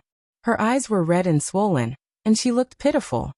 I've never stopped taking the contraceptive pill. I've always kept my promise to you. Then, how can you be pregnant? Mu Yanqing's voice grew louder. His eyes narrowed as he cursed inwardly. Could it be that, while he was away, she had attracted another woman outside and accidentally got pregnant? He did not express his suspicions, but how could Meng Qingxue not understand the look in his eyes? That doubtful and hurtful look was undoubtedly heart-wrenching. She shoved his shoulder hard and broke down in despair. Are you suspecting that I've done something to let you down? No. He really didn't. So don't look at me like that, okay? If you doubt me and don't believe me, I can do a paternity test with you. Mu Yanqing's heart softened, but at this moment, his heart was in a mess.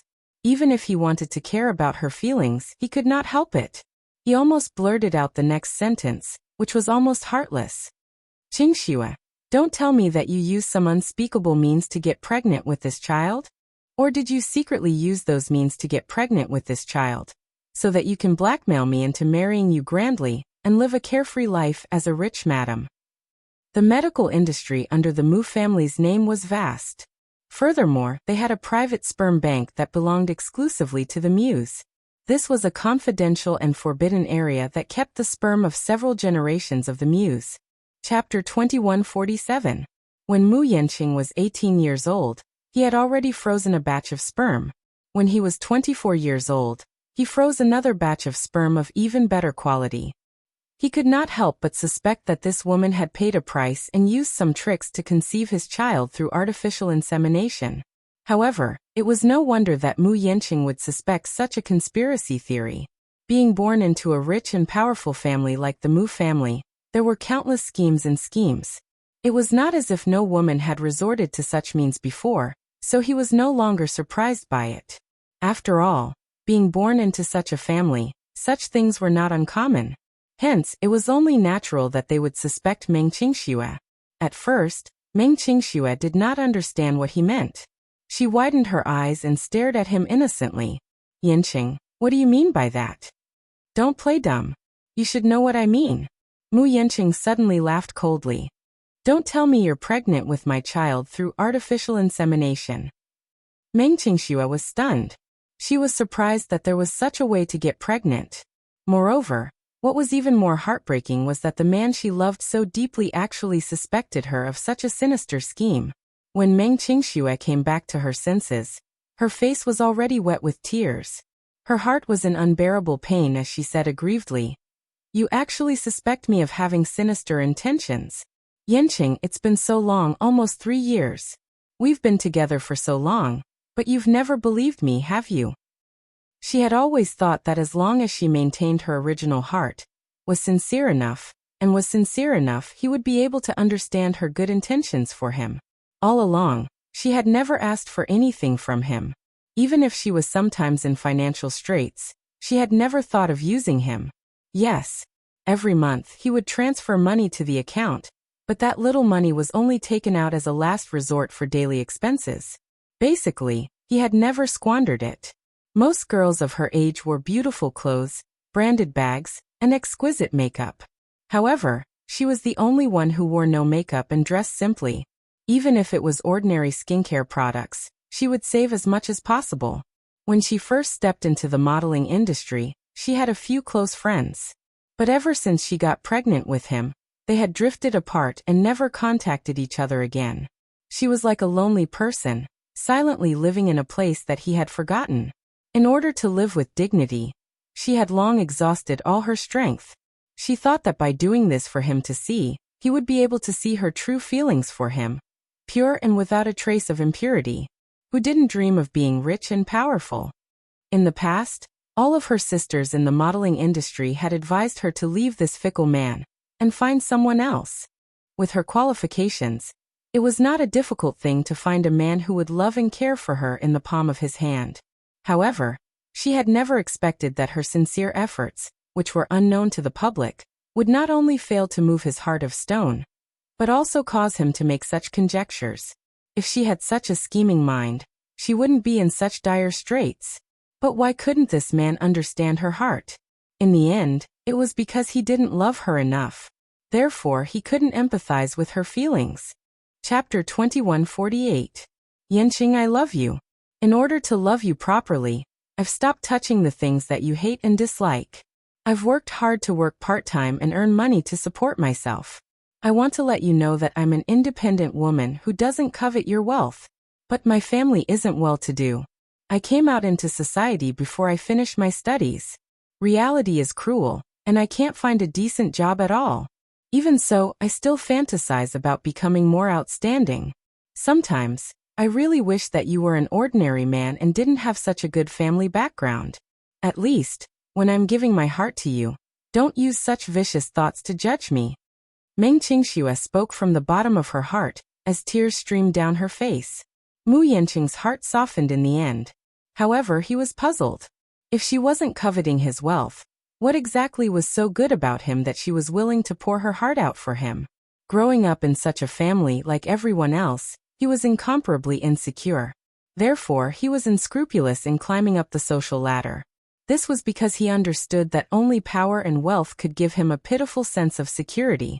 Meng Qingxue said, "Other than the basic daily expenses, I haven't used much of the money from the account you transferred to me.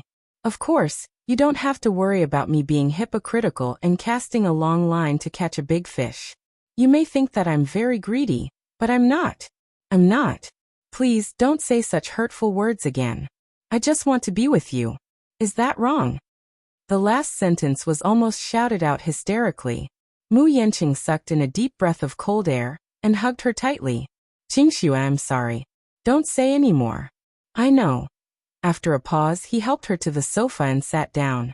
After calming down, he casually picked up an apple from the table and peeled it for her while saying, "Actually, I came over tonight because I have something to tell you." Meng Qingxue was heartbroken. As if a fishbone was stuck in her throat, she could not say a word and could only sob. However, she heard him say lightly, "My family is planning to arrange a marriage for me. Second uncle ordered me to cut ties with you cleanly and prepare to accept the marriage. I came here this time to break up with you." Hearing this, Meng Qingxue felt suffocated. She cried out in grief, but her tears flowed even more violently. Mu Yanqing recounted his uncle's instructions to him, and then changed the topic helplessly.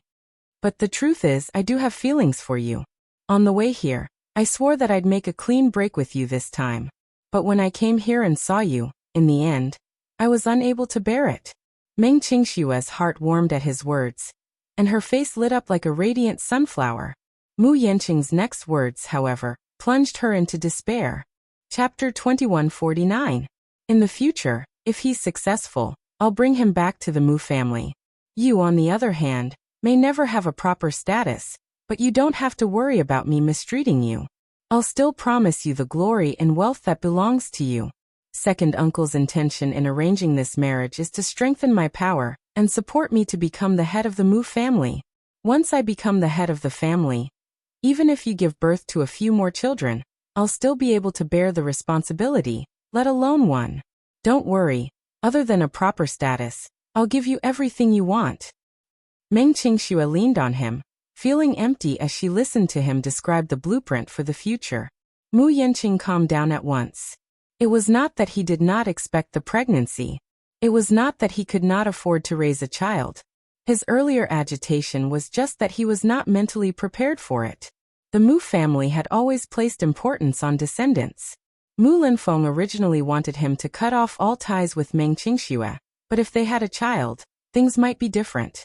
He could find a way to settle Meng Qingxue in a quiet, high-end neighborhood where she could nurture the fetus. After the child was born, he could assign a few nannies and a few confinement matrons to raise the child. It was not a big deal to have a few mistresses outside. It was not that the Mu family did not allow such a situation to exist.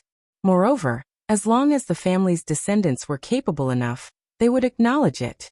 Despite Mu Linfeng's appearance, he also had an illegitimate child outside.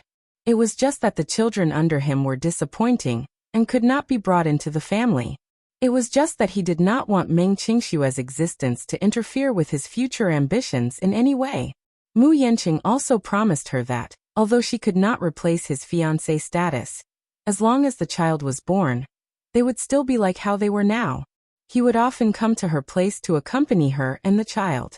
He also promised her that she would enjoy endless glory and wealth in the future. She would be very happy and would no longer have to work for others and be bullied by others. She would also no longer have to live in such a cramped rented house. She would move into a high-class apartment and be treated like a rich lady. She would be treated like the moon surrounded by a myriad of stars, waiting on and waiting on. Other than enjoying life and taking care of the child, she would not have to do anything at all. She would not have to worry about not having a job or being hungry. It could be said that other than her status, she was no different from those rich young mistresses. If she knew how to manage things well, it wouldn't be difficult for her to get along with the legal wife. As for the status, there was no need for him to harbor any hopes. If he became the head of the family and had some ability, he would be able to give her a better life. In his opinion, those superficial appearances were not that important anymore. Mu Yanqing thought to himself, I've already said so much and even laid out so many tempting conditions. A sensible woman would be overjoyed by now. She would be hugging my arm and coquettishly fawning on me. At least, that was what he thought. However, the moment he spoke, there was a long silence in the air. She still had her head lowered and did not say anything. However, her happy expression instantly darkened. Seeing that tears were about to fall again, he could not help but get angry. He impatiently asked, What do you want? What do you want? What a dignified question. He actually asked her what she wanted. Chapter 2150. Meng Qingxue threw caution to the wind and poured out all the displeasure in her heart. What do I want? I don't want what you've said. What I want is you. What do you mean? You don't understand me after all.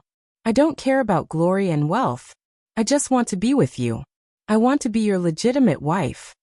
As soon as she finished speaking, Mu Yanqing, I think you're really insatiably greedy. That's all I can promise you. Think about it carefully. I'm such a man. I have my ambitions and my pursuits. I won't allow anyone to be my stumbling block, including you. With that, he walked to the door. Meng Qingxue was stunned for a moment before she chased after him. She saw that Mu Yanqing had already opened the door and half of his long leg had stepped out. He suddenly paused and turned around to look at her coldly. He threw an extremely cruel sentence at her. If you've thought it through, give me a call. I'll arrange the rest for you. You just need to take care of your body, take care of the fetus, and give birth to the child without any worries. However, if you're unwilling to do so, then you can cut all ties with me. The child will either belong to me, or you can deal with the aftermath yourself. After he finished speaking, he slammed the door shut with a bang and left with a swagger. Meng Qingxue's heart ached terribly. She leaned against the door and fell to the ground in melancholy. Then she burst into tears. At a cafe, after Song Inya arrogantly announced her pregnancy, Yin Shishir inexplicably calmed down. She did not panic for a moment. Instead, she was unusually calm. She was very surprised by Song Inya's announcement. On the way here, she had guessed Song Inya's motive for treating her to coffee. However, when she proudly told her that she was pregnant, Yin Shishir sneered. At this moment of dead silence, the waiter knocked on the door and came in with a tray. He placed a cup of Blue Mountain coffee in front of her and left. Yin Shishir quietly warmed her palms with the cup of coffee in her hand. She could feel its boiling temperature when she heard Song Inya's shrill and arrogant voice ringing in her ears once more. The child is already 3 weeks old. Brother Mu and I had it after he returned from Sea City. During that period of time, something must have happened between the two of you, right? That night he was dead drunk. When I helped him into the room, he might have mistaken me for you. He hugged me, and then that happened. She paused for a moment before smiling bitterly. I've always wanted Brother Mu, but I didn't expect that I'd end up becoming his woman because of you. However, it doesn't matter.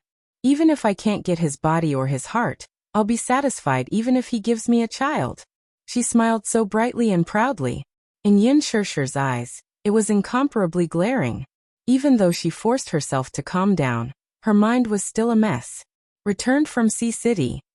At that time, Mu Yaja had indeed rushed back, but according to Qin Zhou, he had rushed back to the capital because of Song Inya's disappearance. She firmly believed in Mu Yaja. Chapter 2151. Furthermore, This man had always known how to control the situation at drinking gatherings. He had a sense of propriety when it came to alcohol, and never allowed himself to lose his composure. It was impossible for him to get drunk. Song Inya sized up her expression and sneered mockingly. Why? You don't believe what I've said? Yin Shirshir looked up and met her gaze. Song Inya continued.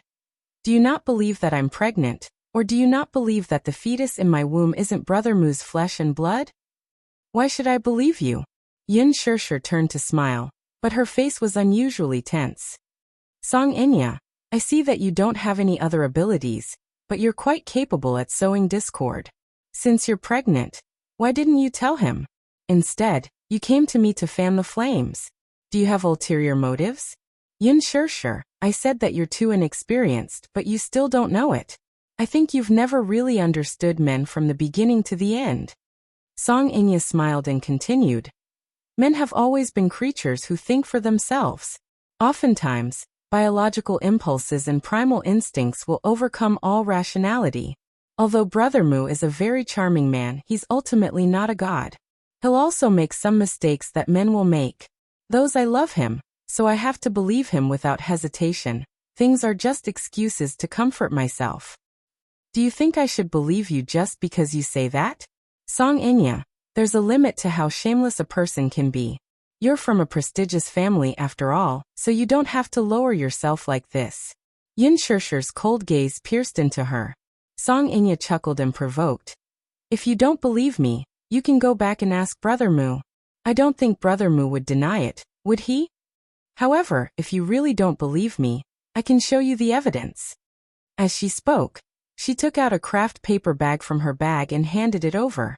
Yin Shirshir did not reach out to take it, so Song Inya pushed the paper bag in front of her with an elegant smile.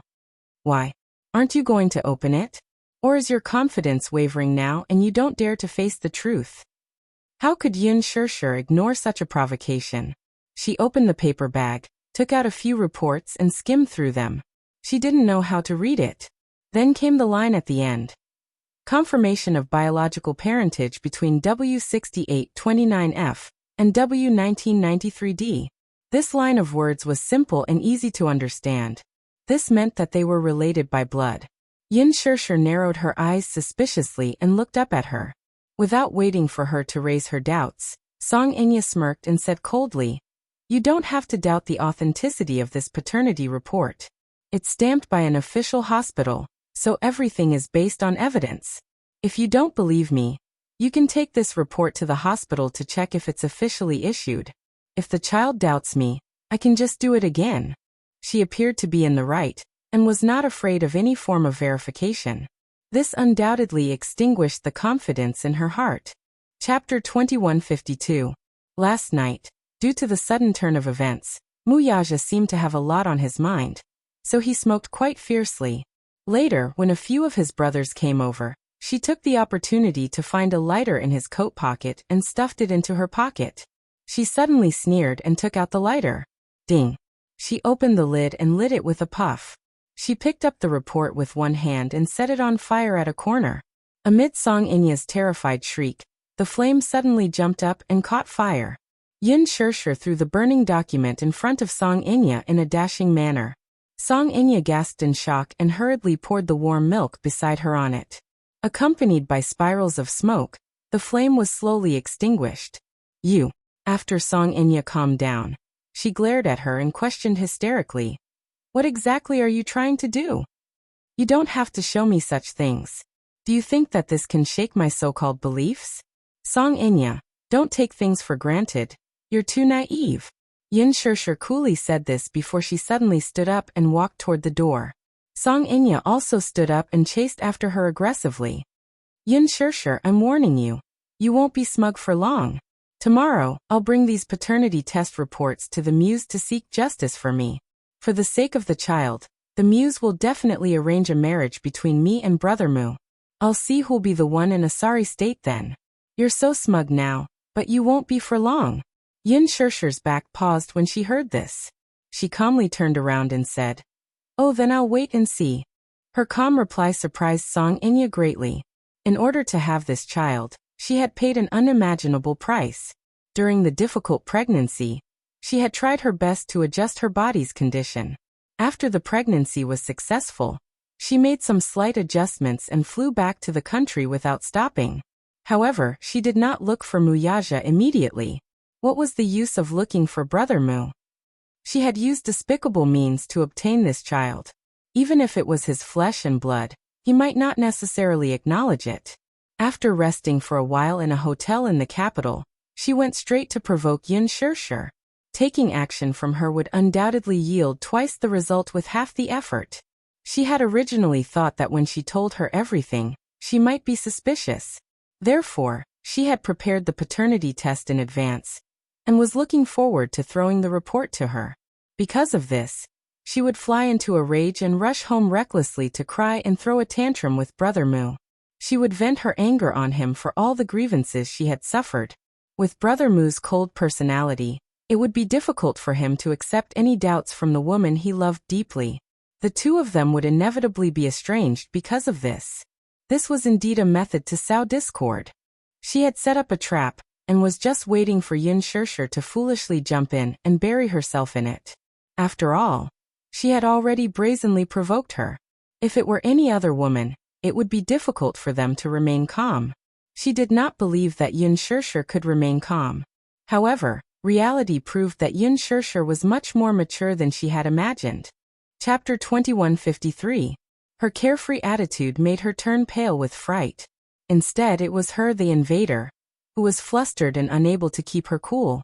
Song Inya suddenly sneered and forced herself to calm down quickly. Just wait and see then. When the Muse make the necessary arrangements, I'll have to trouble you to abdicate your position and settle the divorce procedures as soon as possible. Yun Shirshir suddenly fell silent. Song Inya thought that she was panicking, so she continued fanning the flames and fanning the flames. Why did you take things so hard back then? It's obvious that you and Brother Mu can't last long. Yet you still shamelessly insisted on marrying him. Do you think that you can be together forever after getting married? Haha, you're really delusional. Yun Shirshir was obviously unmoved by her provocation. She was cold from the start to the end, but Song Inya completely ignored her indifference and continued. What happened in the end? Didn't I get kicked away by Brother Mu? When the time comes, the one who will truly be the matriarch of the Muse will be me. Ha ha ha. Yun Shirshir, however, raised a question. Matriarch of the Muse? Song Inya said smugly. Why? Marrying Brother Mu. Wouldn't that make her the rightful mistress of the Mu family? I'm more qualified than you. I come from a good family and have a superior background. Between us, the Muse will definitely side with me. The Song's influence isn't as simple as you think. With the help of the Song family, Brother Mu's future would be even brighter. What if he's with you, though? He'll only attract more prejudiced gazes. Don't you know? You have a bad reputation in the Muse. Everyone laughs at you for being a broken shoe. If Brother Mu gets together with you, you'll only be a hindrance to him and drag him down. I, on the other hand, am different. I'll use my family's influence to help him climb to a higher peak. Yun Shirshir suddenly interrupted her passionate fantasy. Then I'll have to disappoint you. Song Inya was stunned for a moment, unable to react as she stared blankly at her. What do you mean? Yun Shirshir calmly said. He's no longer the head of the Muse. Song Inya's expression froze like ice. Yun Shirshir found her to be too laughable. She was just like a clown. Just as she was about to turn and leave, Song Inya angrily grabbed her hand and stopped her from leaving. What did you say? Brother Mu is no longer the head of the Muse? What do you mean? Yun Shirshir sneered contemptuously. Her next words were like a bucket of ice water splashed on her heart. It seems that you're not up to date with the latest news. I thought you should know that just last night, your brother Mu stepped down from his position as the head of the family and the CEO of the consortium in front of the elders of the Mu family. Sorry, I'm going to shatter your beautiful dream. Song Inya was stunned. She bit her lower lip hard. She had never expected such a situation to happen. Brother Mu had resigned as the head of the Muse. Why? Chapter 2154. But for some reason he had suddenly resigned. Why was that? She could not figure it out. Her vicious gaze suddenly landed on Yun Shirshir as she questioned her suspiciously. "It's you, isn't it?" "Yes. It's all because of you, isn't it?" She yelled at her aggrievedly and angrily. "Brother Mu stepped down because of you, right?" Yun Shirshir pursed her lips and smiled, but she admitted it honestly. Yes. Her 2 words were light as a feather, but they pierced the Missy's heart like an awl. She was completely stunned. Brother Mu actually gave up his position as the head of the Mu family, because of me. How could this be? What kind of charm does this woman have to make an ambitious man like Brother Mu give up on the Mu group? I don't believe it.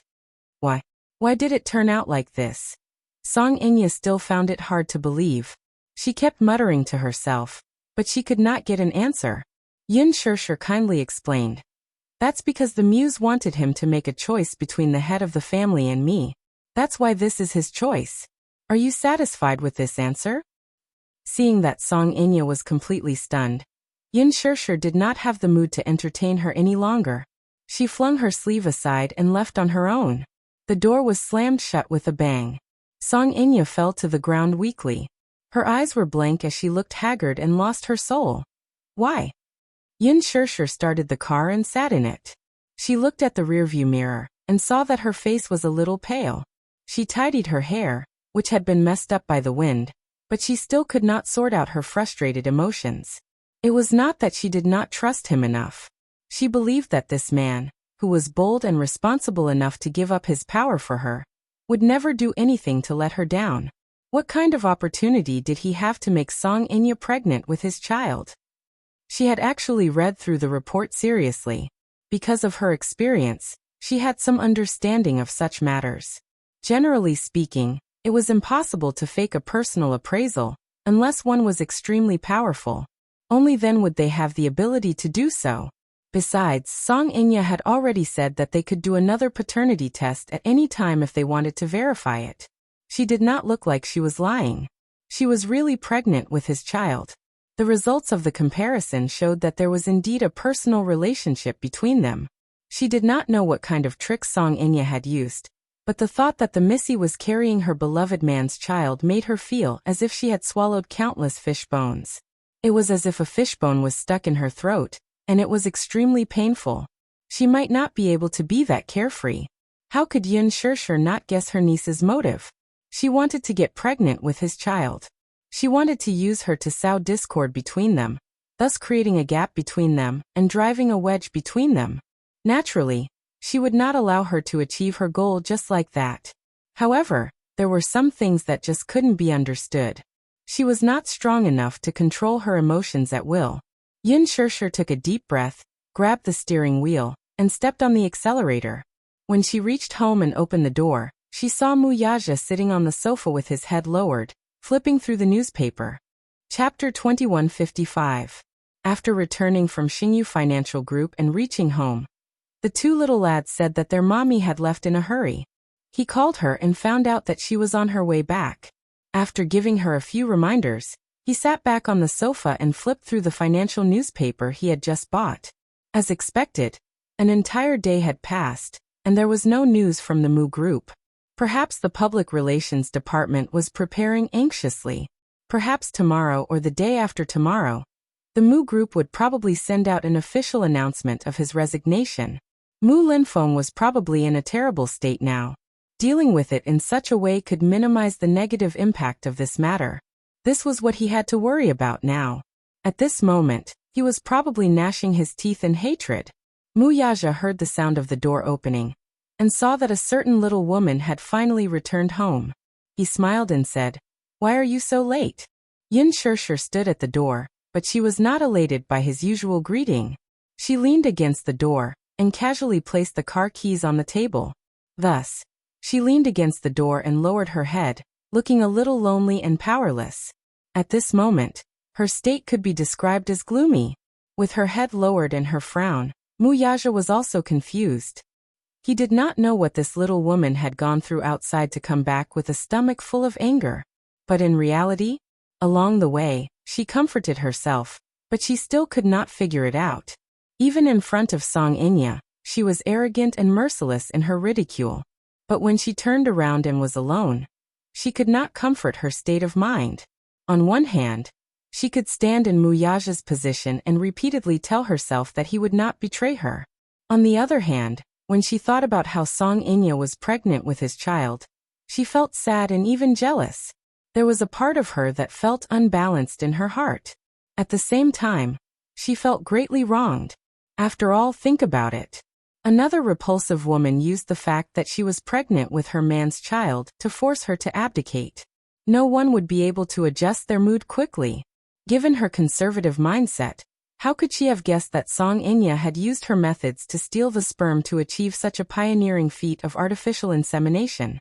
Muyaja found that something was wrong with her. He suddenly got up and walked in front of her, but he saw that she kept her head down and didn't say a word. She looked very depressed. "What happened?" he asked. Yin Shirshir suddenly pushed him away expressionlessly and walked to the dining table. She poured herself a cup of cold water and gulped it down. It was only after she downed the glass of water that she seemed to have calmed down a little. Once she had calmed down, she raised her head and looked at the man, who had sat down beside her without saying a word, and finally said, "Song Inya asked to meet me today." Muyaja was also surprised.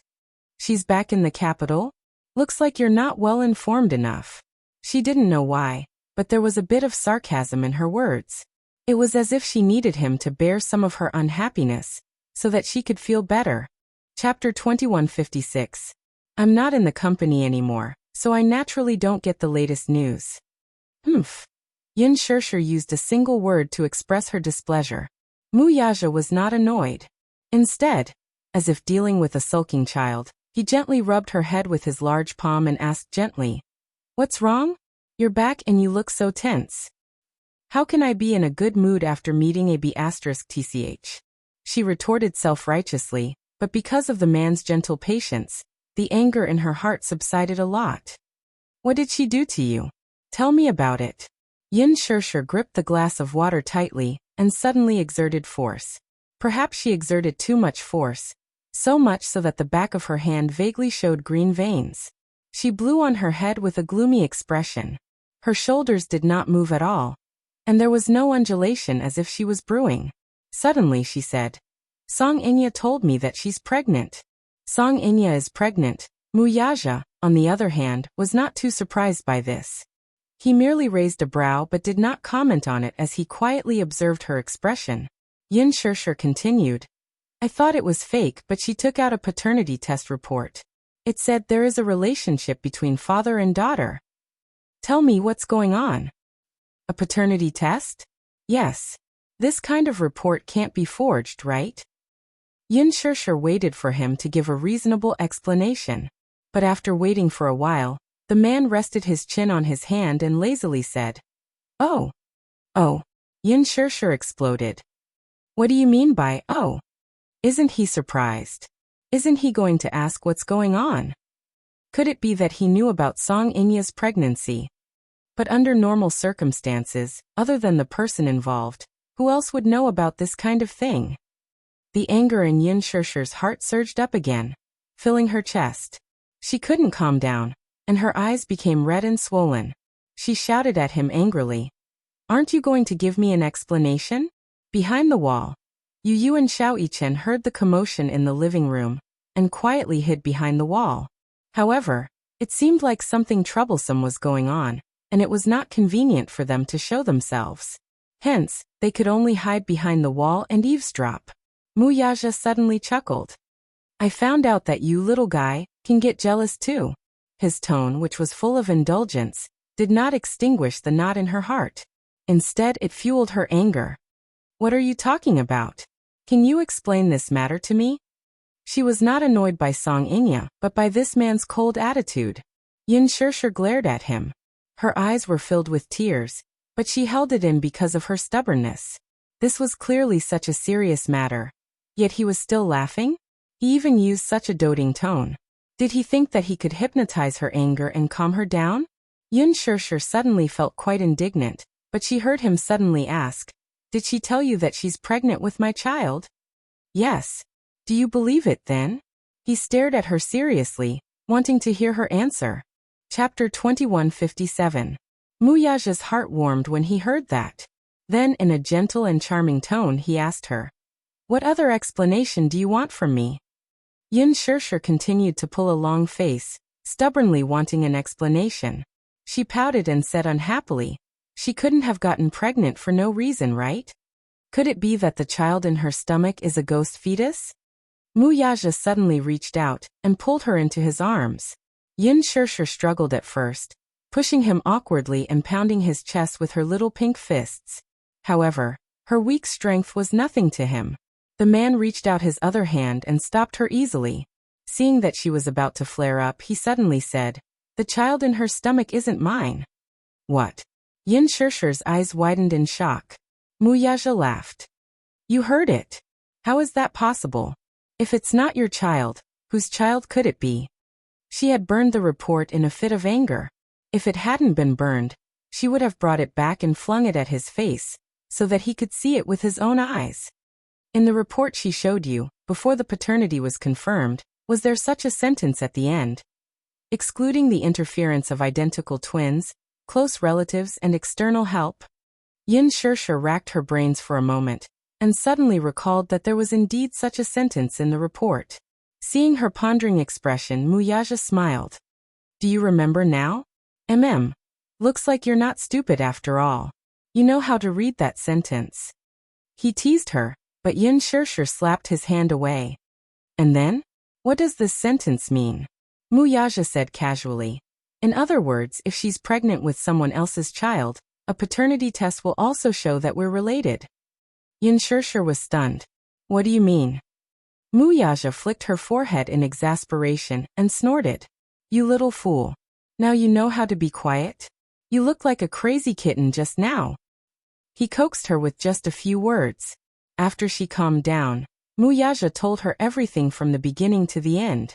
Ever since Song Inya left the hospital without saying goodbye, and went missing for a few days in Sea City, he quickly found out about her whereabouts. Through investigation, he found out that this crazy woman wanted to secretly use artificial insemination to get pregnant with his child, so that she could threaten him into marrying her. The Mews were in charge of a private sperm bank where most of the Mews' resources were kept. Song Inya had bribed the higher-ups in charge of the sperm bank. After getting her hands on the stuff, she settled down in an American hospital. After a short period of recuperation and intense preparation for pregnancy, she finally succeeded. However, he had already found out about this matter, and secretly arranged for the sperm she had stolen to be swapped with Mu Yenqing's. Furthermore, he had also destroyed all the sperm he had stored in the sperm bank. This was to prevent something like this from happening again.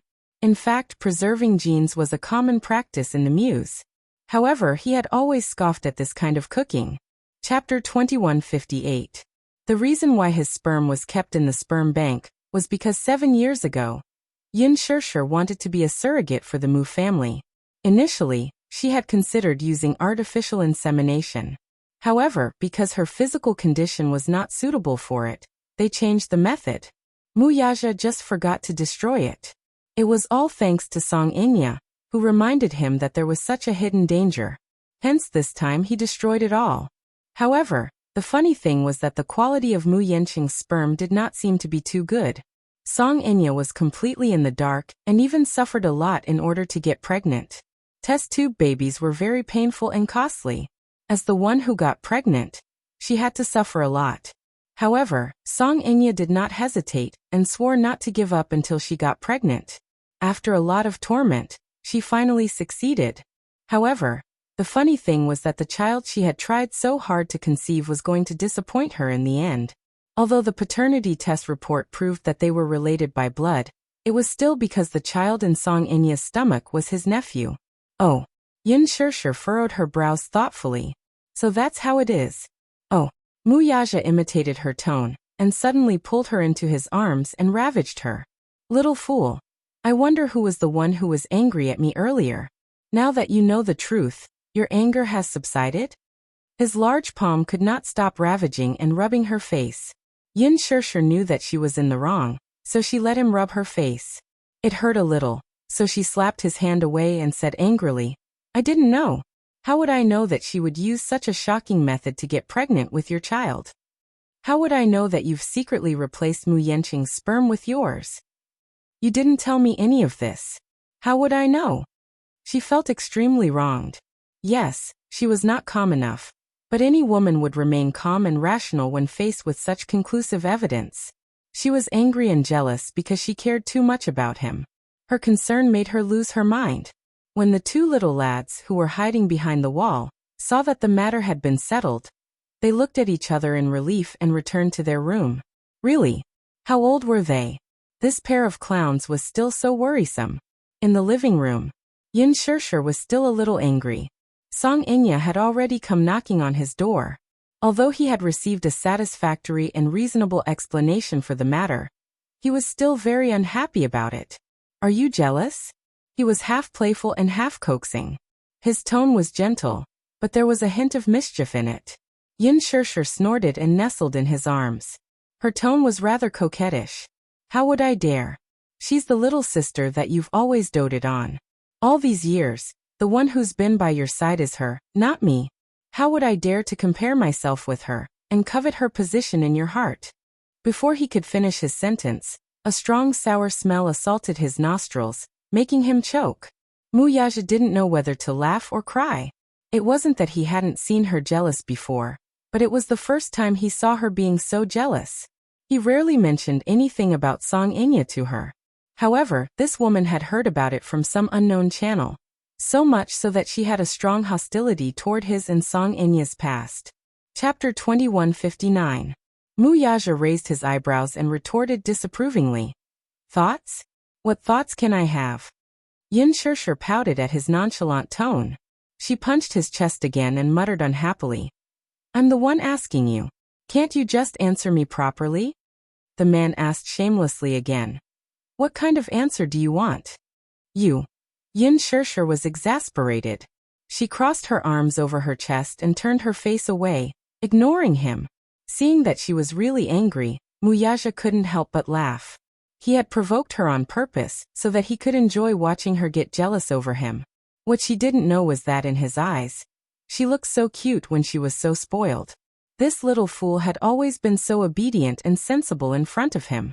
She was so sensible that she didn't seem like his girlfriend, but more like a virtuous sister.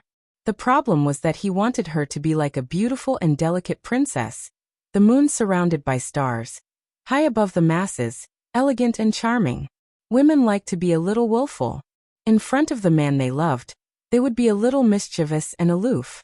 It was the dream of many women to be able to be doted on and treasured like a luminous pearl in the palm of their hand. But this woman, perhaps because of her circumstances, had an extremely insecure personality. Perhaps it was because she was so afraid of losing him that she rarely showed her most common instinct as a wife, jealousy, on her face. In front of him, there were many times when she was trembling with fear and trepidation. She didn't dare to be willful or unreasonable. Sometimes, she would even show her fear that he would be angry. That kind of cautiousness made his heart ache and gave him a headache. He didn't want her to be so uneasy beside him. Compared to being obedient and sensible, he hoped that she would be more unreasonable, more arrogant, and more dependent on him.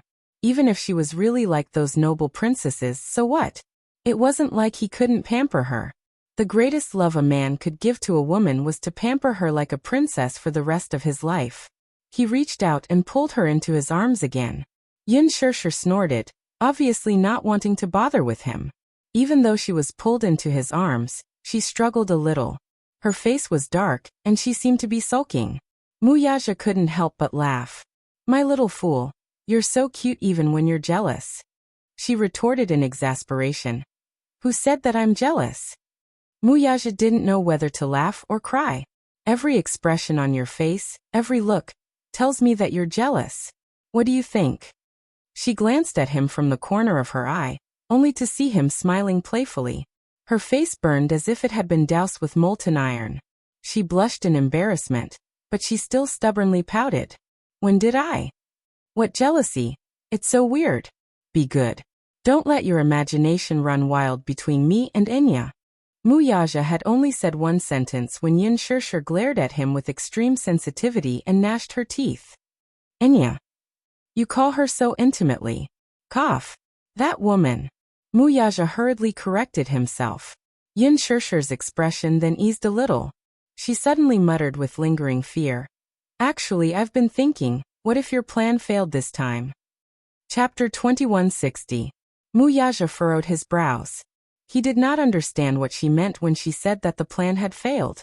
If you didn't replace your thing in time, and Song Inya got pregnant with your child, what would you do? Yin Shishir looked up and stared at him seriously. She was eager to get the answer from him. Her question was because of her sense of security. Muyaja curled his lips, but his expression was full of arrogance. There are no ifs.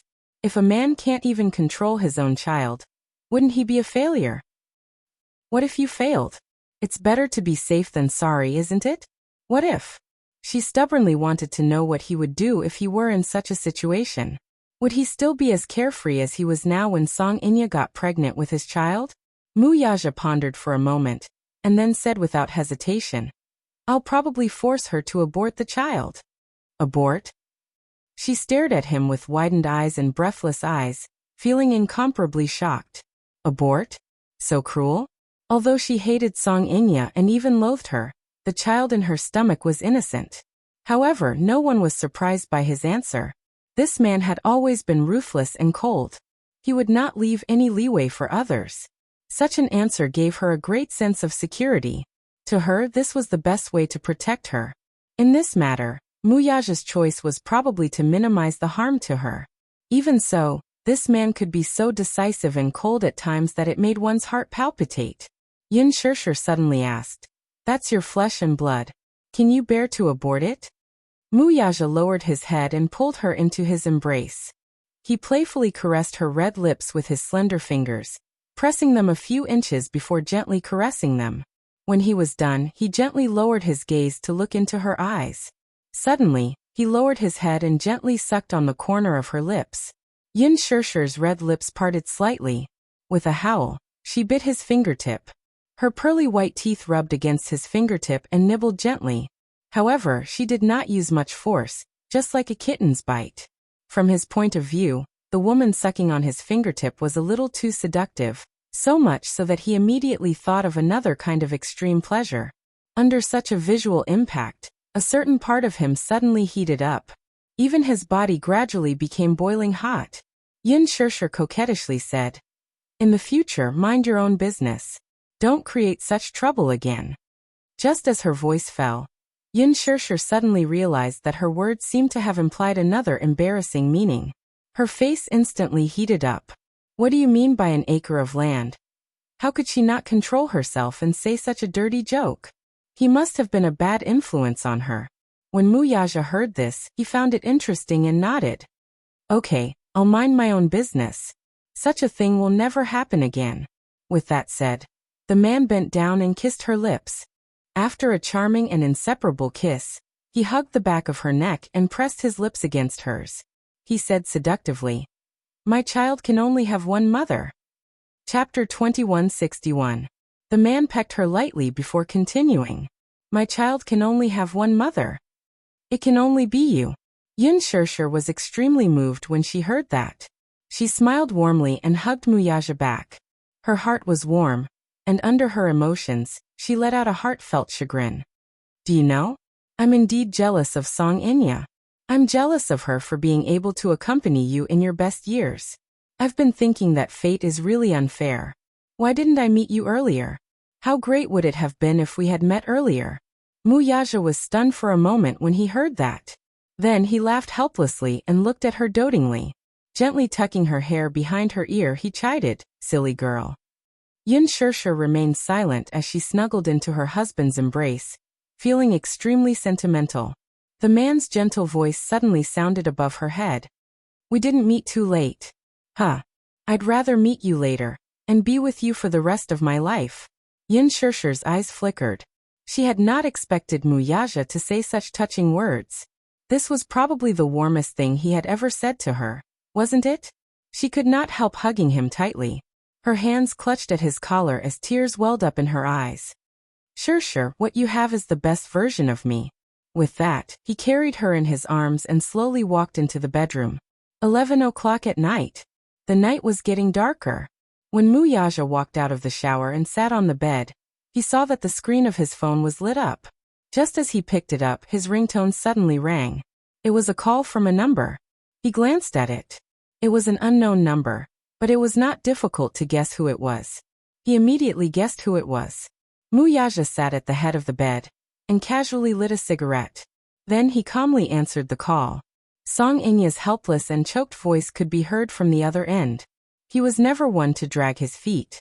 Now that his niece was back, he naturally had to make things clear. Firstly, he didn't want to be the scapegoat. Secondly, he was actually looking forward to the show that was about to unfold. Rumor had it that Mu Linfeng intended to arrange a marriage for Mu Yanqing, and had set his sights on the Lin family's third daughter. He was quite well informed in this regard. Although he was not in Mu Group now, the people in Mu Group were all his spies. It was easy for him to know every move of Mu Group. Now that Song Inya was pregnant, if the Muse were to find out that she was carrying Mu Yanqing's child, things would definitely develop in an interesting manner. As soon as he answered the call, he heard Song Inya's hoarse and choked voice. "Brother Mu, what should I do? Ooh." As she wept bitterly, she sought his pity. A certain part of a woman's nature was stimulated to the extreme at this moment. Women had always been more fragile and pretentious than men. At this moment, Song Inya tried her best to put herself in the most inferior position, only hoping that Muyaja would take pity on her. Even if it was just pity, she hoped that he would reach out and hug her. She really missed him. Chapter 2162. Muyaja took a deep puff of his cigarette, but did not say anything. He just held the phone silently and listened to the sobbing sound from the other end. However, at this moment, her helplessness, confusion, and despair could not move him at all. He was already so disappointed with this woman that no matter how pitiful she looked, it would not make him feel any pity for her. She cried, "Brother Mu, can you come and accompany me? I have something to tell you." Muyaja pondered for a moment before agreeing. "Okay, where are you?" "A cafe in the city center. I'll wait for you in the private room of the restaurant where I treated you to drinks in the past." She desperately hoped that he would appear in front of her in the next second. Muyaja responded. Just as he hung up and put down his phone, he saw Yun Shirsher push open the door and walk into the bedroom. She saw him putting down his phone. Earlier in the bathroom, she heard him talking. He seemed to be on the phone with someone. She suspected that it was Song Inya who had called. In her vigilance, she rushed out without drying her hair. Muyaja could not help but laugh when he saw that she was full of vigilance. This little idiot is quite vigilant. Yin Shirsher cleared her throat and pretended to be calm as she asked, "It's so late. Who called?" Muyaja glanced at her and said calmly, "Song Inya." "Humph, I know it's her without guessing. Then why are you asking when you already know the answer?" Yin Shirsher pouted and glanced at him. Actually, she just wanted to see if he would tell her the truth. After all, in the past, he would never tell her anything no matter what. However, ever since she complained to him about this problem that day, this man paid special attention to this aspect and improved a lot. At least, no matter what she asked, even if it was about company matters and she did not understand, he would tell her seriously. Seeing that he did not deliberately hide it from her, she pursed her lips and said, "I guessed that she would call you. She must be looking for you because of the child in her stomach, right? Poor thing. She probably naively thinks that she's pregnant with your child and wants you to take responsibility for it." Thinking about it this way, it was extremely scary. This man was really super scheming. When he knew that Song Inya was pregnant with his child, he was not angry about it. In a situation where he did not say a word, even someone as vigilant as Song Inya did not notice his trick. He actually carried out his plan without anyone knowing. Furthermore, he was at ease watching Song Inya, like a clown, go through all the trouble and suffering, and finally get pregnant with his child. Fortunately, he was able to maintain his composure. Under such circumstances, he was still able to calmly come up with such a meticulous plan. If he did not have some tricks up his sleeve and shrewdness, he would not be able to achieve such a position. Still, after witnessing his style of doing things, she could not help but be surprised. For such a man, one would either be on the same side as him. If one were to become his enemy, One would definitely be played in the palm of his hand and die without knowing how. Thinking of this, Yin Shirshir felt better and silently sympathized with Song Inya. She would not die if she did not seek death. The sins of heaven could be forgiven, but the sins of one's own doing were the hardest to bear. She had to bear the consequences of her own actions. Chapter 2163. Muyaja nodded. Yin Shirshir said, "Go ahead then, since she wants to see you." Muyaja was a little surprised. "You're so assured that I'll go? What else can I do?" Yin Shirshir suddenly fiddled with her hair, which was still a little wet, and smiled coquettishly. "It's already so late. I don't believe that you'll abandon your beautiful wife for another woman." "He wouldn't dare, humph." Muyaja chuckled and suddenly said, "I'll give you 10 minutes to blow-dry your hair." His domineering tone was just like his style. Yin Shirshir widened her eyes. "What?" Muyaja stubbed out his cigarette and took a deep breath. Then he slowly got up and walked to her side. He grabbed her hand and kissed her fingertips. "You'll go with me." Yin Shirshir was stunned for a moment before a smile appeared on her lips. "Okay." Half an hour later, Muyaja drove over. After parking the car, Yin Shirshir got out and looked up. She broke out in a cold sweat. "Isn't this the place where Song Inya asked me to meet? Could it be that she hasn't left after so long? It's already 11 at night. The cafe should be closed by now, right?" Muyaja locked the car and walked forward to hug her. Seeing her dazed expression, he looked down and asked, "What's wrong?" "Nothing. Let's go in." Yin Shirshir smiled at him, only to see the man reach out and interlock his fingers with hers tightly as they walked into the cafe together. As soon as the two of them entered, the waiter hurried over and said with a trembling smile, "Hello, both of you. I'm sorry. We're already closed.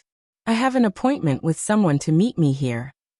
As soon as he said that, the waiter came to a realization and shook his head helplessly. "It's that lady, right? Actually, our cafe is already closed, but she seems to be in a bad mood. She's sitting alone in the private room, looking very down. We're too embarrassed to say anything. If it's convenient for you, please talk to her. We're in a hurry to get off work." The cafe was supposed to close at 10, but it was already 11 now. Naturally, they could not get off work if the customer did not leave. Yin Shirshir nodded. The waiter led them to the door of the private room and said with a smile, "This is the place." With that, he pushed the door open. Inside the private room, Song Inya stood up agitatedly when she heard footsteps coming from outside. "Brother Mu is here. So fast." She had originally despaired and thought that he probably wouldn't show up tonight. She did not expect him to still show up. It must be because he still can't forget her? He must still have some feelings for her. As long as that was the case, everything would be much easier. Song Inya knew Muyaja best. He had always been a sentimental person. Although she had done a lot of things to anger him in the past, they were still very close to each other. Moreover, she was pregnant with his child now. He would definitely take responsibility for her. With such hope in her heart, Song Inya quickly walked to the door. When she saw Muyaja halfway through the door, a bright and beautiful smile appeared on her face as she called out gently, "Brother Mu." Thus, she was touched and rushed over, wanting to throw herself into his arms. Chapter 2164. When Yin Shirshir walked in behind him, Song Inya froze on the spot as if she had been struck by lightning. Her body stiffened as if ice water had poured over her head, and she could not move an inch. Yin Shirshir. Why is she here? Ah, how could she forget? Now that Brother Mu was with her, the two of them were already married and had a grand engagement ceremony. She should have been beside him when she called him. How could I not think of that? Still, why did Brother Mu bring me here? Was he worried that I would be worried? But in the past, he was not such a man who cared about others. He had always been swift and decisive in doing things. He was rarely so meticulous, and it was all because of a woman. At the thought of this, Song Inya's face fell. Muyaja and Yin Shirshir walked into the private room, and saw her standing there alone. Although the room was brightly lit, she seemed to be surrounded by darkness and was lifeless. "Didn't you ask me to talk to you about something important?" Muyaja hugged Yin Shirshir and sat down calmly. "Have a seat." Song Inya stood rooted to the spot for a long time, before she reluctantly turned around, and sat down opposite them. She kept struggling in her heart. If Yin Shirshir were to follow them, then she would be in a very passive situation. Some things were not easy to say in front of her. Song Inya held the glass in her hand. The milk in it had already turned cold. Ever since her pregnancy was confirmed, she had been very careful about the child in her womb, afraid that she would not be able to protect this precious bone. This was her last bargaining chip. It was considered a desperate throw. If she could not protect it, then all her efforts would be in vain. Therefore, she was very careful in everything. The waiter walked in and asked politely, "Would you like to order anything?" Mu Yaja took the menu gracefully and turned his head gently to ask, "Wifey, what would you like to drink?" "Wifey," she had already changed her way of addressing him so intimately. Song Inya lowered her head and sat where she was, clutching the corner of her dress. Just these two words were enough to stab her to the bone. The two people opposite him were constantly discussing what to drink and dessert to eat. Sometimes they would bicker, and sometimes they would look at each other and smile. They were so intimate and tacit that they didn't look like a newlywed couple at all. Instead, they looked like a couple who had been married for several years and still had a stable relationship, loving and warm. What was this? Was he putting on an act for her? This must be Yin Shirshir's plan. She wanted to use the opportunity to show off her affection with Brother Mu in front of her to deal a blow to her. Since when had Brother Mu been so gentle to a woman? Song Inya was jealous and sad at the same time. It was as if a healed wound had opened up again, only to discover that it had festered and turned into pus. "No coffee. I want to drink coffee." Mu Yaja didn't care about her argument. He turned his head and instructed the waiter, "Warm up a glass of warm milk and half a bath. Another espresso, no drinks." "Okay." The waiter smiled as he placed the order. "Madam, your boyfriend dotes on you very much. He's so considerate. You two look so loving." Chapter 2165. We're already married. As he spoke, he held Yin Shirshir's hand and interlocked their fingers. The diamond rings on their ring fingers were undoubtedly a declaration that they were officially husband and wife. The waiter was caught off guard and stuffed with a mouthful of dog food. He apologized. "Oh, sorry, I didn't notice. But seeing how young you are, I thought you were a young couple. I hope you'll be happy for a long time." The envy in his words made Song Inya feel like she was sitting on pins and needles. Watching the person she loved embrace another woman and receive the envious blessings of others was like sharp thorns stabbing into her heart. The pain was unbearable. Song Inya picked up the glass with trembling hands. Just as she was about to take a sip of milk, she accidentally knocked the glass of milk over on the table, perhaps due to her absent-mindedness. "Ah!" she screamed uncontrollably, interrupting the harmonious atmosphere in the private room. The waiter glanced at her and saw that the glass of milk had been knocked over on the table. The milky white liquid dripped all the way down the table and wet the hem of her dress. "Be careful." The waiter kindly walked forward, picked up a clean cloth in his hand, and wiped her clean. Seeing the other's hand reaching for her dress, Song Inya reflexively protected her lower abdomen and swatted the other's hand away. "Don't touch me." The waiter waved his hand and retreated to the side, feeling extremely uneasy. Song Inya came back to her senses and realized that she had unconsciously lost her composure. She immediately blushed and said, "I'll wipe it myself." "Oh. Oh." The waiter politely handed her a white cloth. Song Inya took it with trembling hands and began to wipe it carefully. Perhaps it was because she had experienced too much pain during the pregnancy process that her personality had become especially sensitive and neurotic after this period. Her desire to protect the fetus in her womb had exceeded the scope of a normal mother. Her level of caution was so high that others would think that she was neurotic. After wiping it clean, Song Inya handed the white cloth back to the waiter. The waiter asked, "Do you need another cup of warm milk?" "Okay. Still no sugar?" "Yes." After placing the order, the waiter respectfully retreated. Song Inya lowered her head and leaned weakly against the sofa. Her face was pale as if she had collapsed. Yin Shirshir glanced at her, and then lowered her head to play games on her phone. Since Song Inya had made an appointment with Mu Yaja, she naturally would not say anything. She was just here to accompany him. In other words, The man probably wanted to use this method to completely destroy the last bit of obsession she had for him. Muyaja had made up his mind to use such a cruel method to draw a clear line between him and his niece. Most likely, no woman would continue to pester her beloved man after seeing such a loving scene with his beloved wife. Unless the person was extremely thick-skinned. Still, Song Inya should belong to the latter. Otherwise, she would not have been so crazy as to use test tube babies and try to conceive his child at all costs. Muyaja turned his face to Song Inya, but compared to the gentleness he showed to Yin Shirshir, his expression was cold and indifferent. He asked, "Why did you ask me to come here?" Chapter 2166. He had already found out about Song Inya's pregnancy from Yin Shirshir, but he wanted her to say it herself. Since she was so shameless, he might as well completely crush her last bit of dignity. He was heartless and cruel to a person who no longer had any feelings for. Song Inya remained silent. Her face was red, and she did not know how to open her mouth in front of Yin Shirshir. Previously, she had announced to Yin Shirshir that she had a one-night stand with Brother Mu, which resulted in this child. This was just her way of sowing discord. But in reality, such a thing did not exist.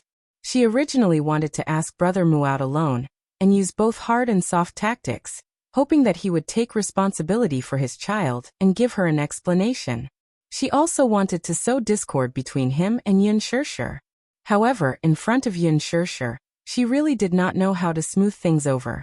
If he were to ask where the child came from, how should she answer? If Yin Shirshir was not around, she could tell him the truth. After all, she was already pregnant, and Brother Mu would not do anything to her. However, Yin Shirshir was around.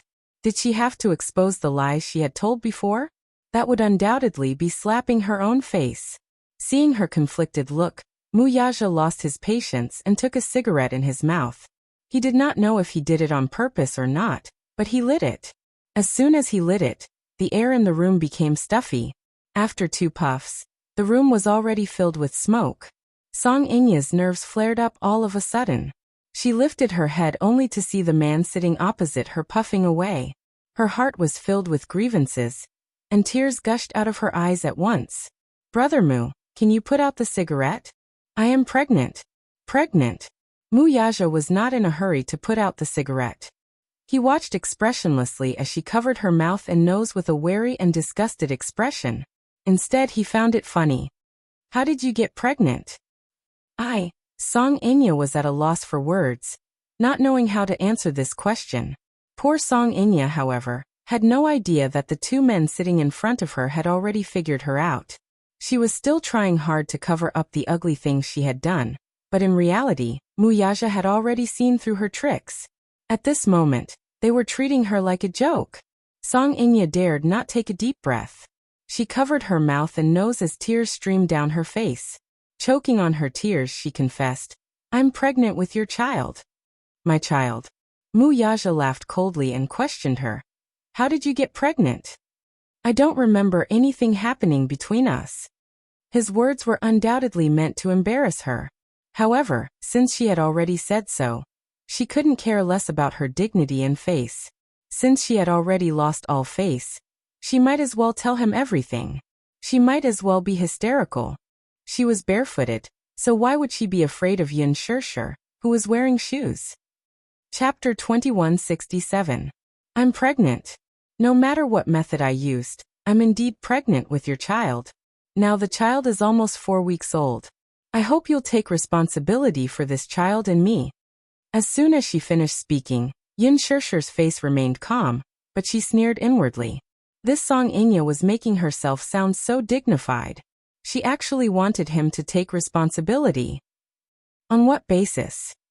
She had a child for no reason, and wanted to use it as a bargaining chip. Aren't you being a little too naive? Muyaja put out the cigarette in his hand, but he was not in a hurry to expose her. Instead, he remained calm and pretended to listen patiently. Seeing that he did not refute her, Song Inya felt a little more confident. She glanced at Yin Shirshir and then looked at him. I heard from this woman that you gave up the position of the head of the Mu family for her. Is that true? If that's really the case, Brother Mu, are you crazy? Looking at the entire Mu family, Which one of them didn't fight to the death for this position? You actually gave up this position for her. Why did you take things so hard? Muyaja was very indifferent to her questioning. Took things so hard. You're wrong. I'm sick of it. It has nothing to do with her. Song Inya was stunned. He was defending her. He was still defending her at this time. How much did he value this? At that time, in order to seize the position of the head of the Mu family, he almost went all out and swept away 1,000 soldiers to sit in that position. How could he be so carefree now? This was not like him. In her heart, he had always been an ambitious schemer with extraordinary ability and charisma. Now he was actually using the words "I'm sick of it" to excuse himself. If this was not protecting her, what was it? Brother Mu, what do you mean by sick of it? This woman doesn't know, but I've always seen it. How much have you sacrificed for the Mu Group and Dishing Financial Group? How can you be so carefree? It must be the muse who made you choose between being the head of the family and her. Do you know the consequences of your hot-headedness? All your years of hard work have gone down the drain. Are you really willing to accept this? Willing? How could he be willing to accept this? However, he could only give up everything that belonged to Mu Group for a short period of time. Sooner or later he would take it back with interest. At this moment, the waiter pushed the door open and walked in. He placed the milk and coffee in front of the door and left. Song Inya calmed herself down for a moment, before forcing a smile on her face. As if to encourage him, she told him smilingly, "The reason why the muse don't acknowledge her is that she's not worthy of you. But I'm different. My father is the mayor. You should know the status of the Song family in Beijing, and the background behind them. If I'm with you, relying on my mother's influence, your future will only be brighter. Perhaps the elders of the Mu family would have some misgivings about me before this. But things were different now. I'm pregnant with your child.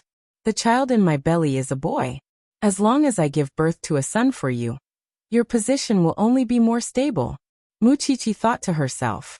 At that time, who would be able to shake your position?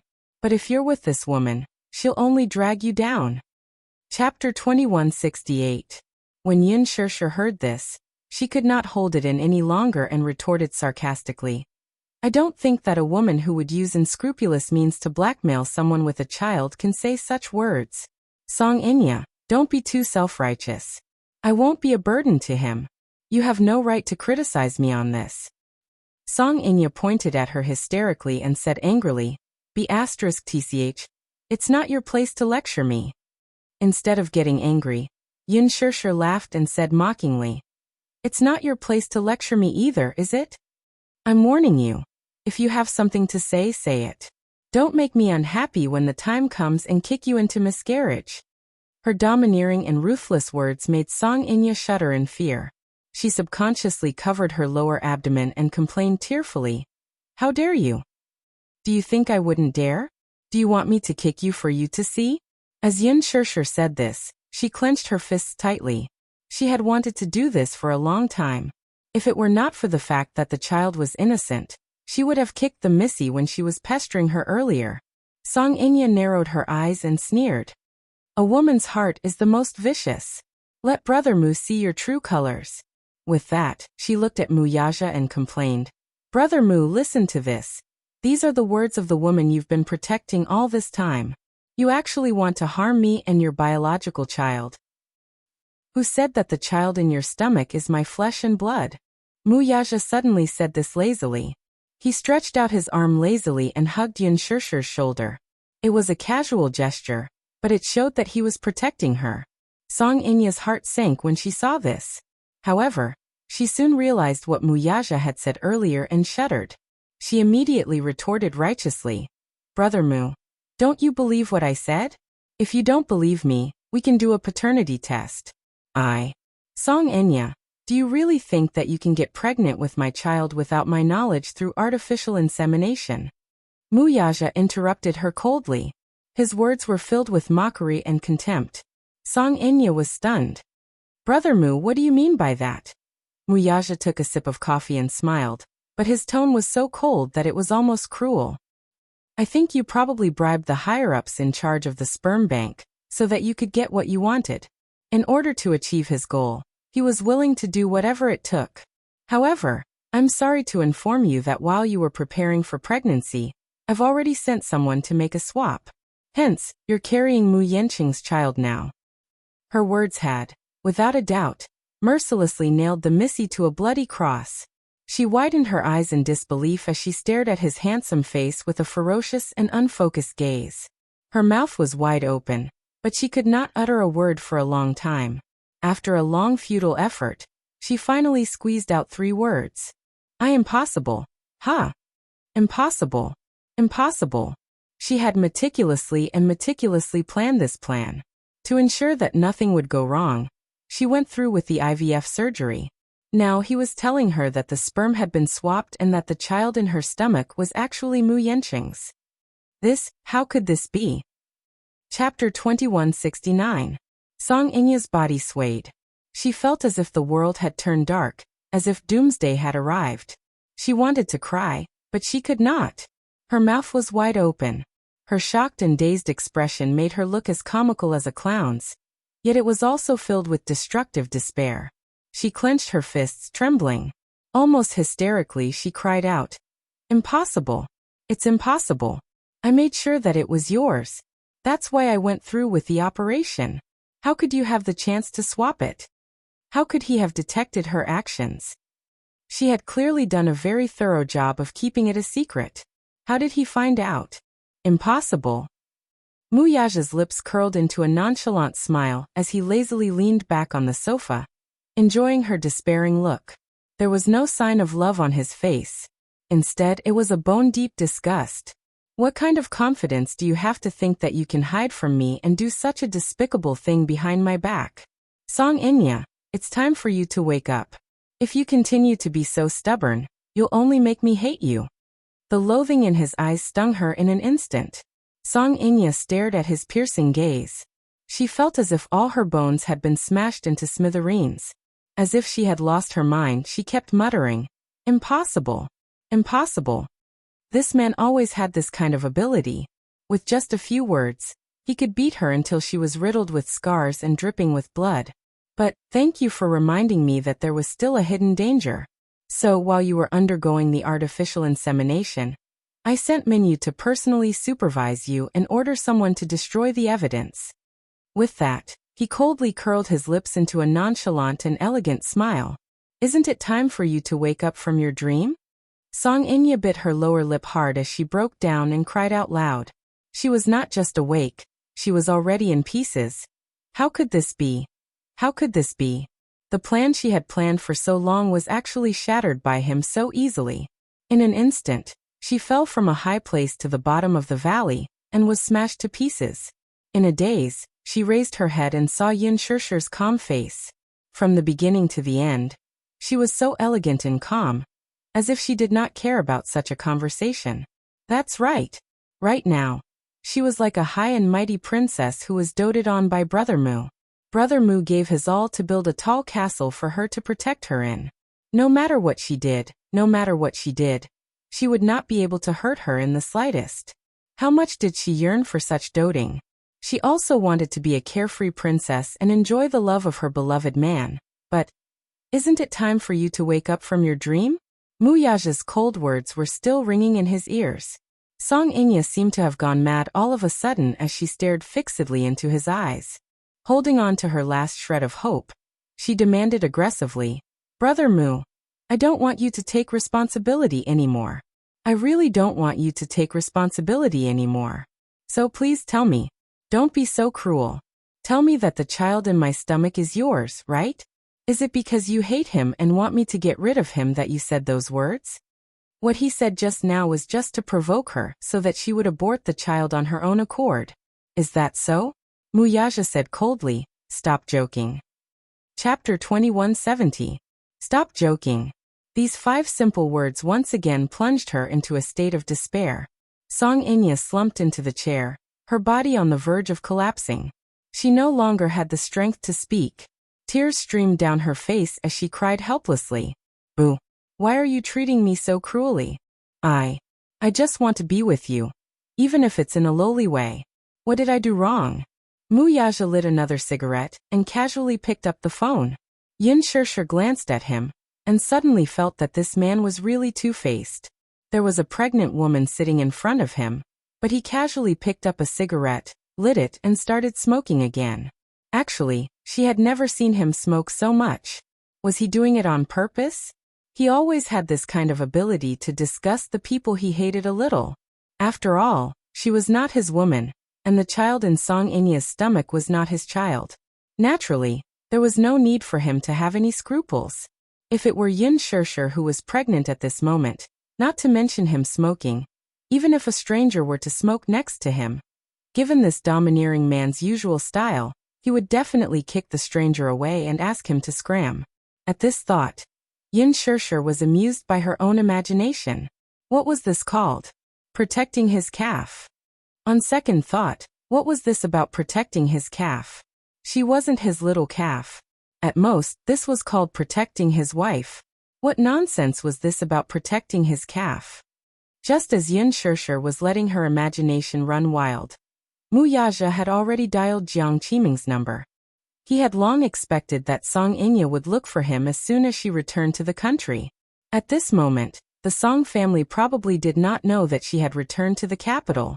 He was looking forward to seeing how angry Song Jinggua's stern face would be if the Song family found out that such a reckless daughter had appeared in the family. It would most likely be bruised for a few days. At this time, it was already very late. Jiang Qiming had gone to bed early, but there was no news of Song Inya. She did not sleep well, and in just over a month, she looked much more haggard. Song Yunxi comforted her and told her to rest early and recuperate, but she couldn't sleep well. Half asleep, she was jolted awake by her ringtone. Thinking that it was a call from her niece, she quickly picked up the call, but the moment the call connected, she heard Mu Yaja's voice on the other end. Sis Inya is back. He had always been concise and to the point. There was almost no small talk, and he went straight to the point. Jiang Qiming snapped out of her daze at once. The moment she heard that her niece had returned to the capital, she was overwhelmed with excitement and immediately asked, "Where's Inya? Can you put her on the phone?" "I'm afraid not now." "Why?" Mu Yaja glanced at Song Inya, who was sitting opposite him in a daze and crying. She was not in the mood to answer the call, so he said, "Something happened to her. You'd better bring your family over to deal with it." "What? Your good daughter has created a mess for you. Without your husband's help, I'm afraid this matter can't be resolved, right?" "Your husband?" This distant form of address left Jiang Qiming dumbfounded, and she was immediately confused. "What's going on?" "Your daughter is pregnant."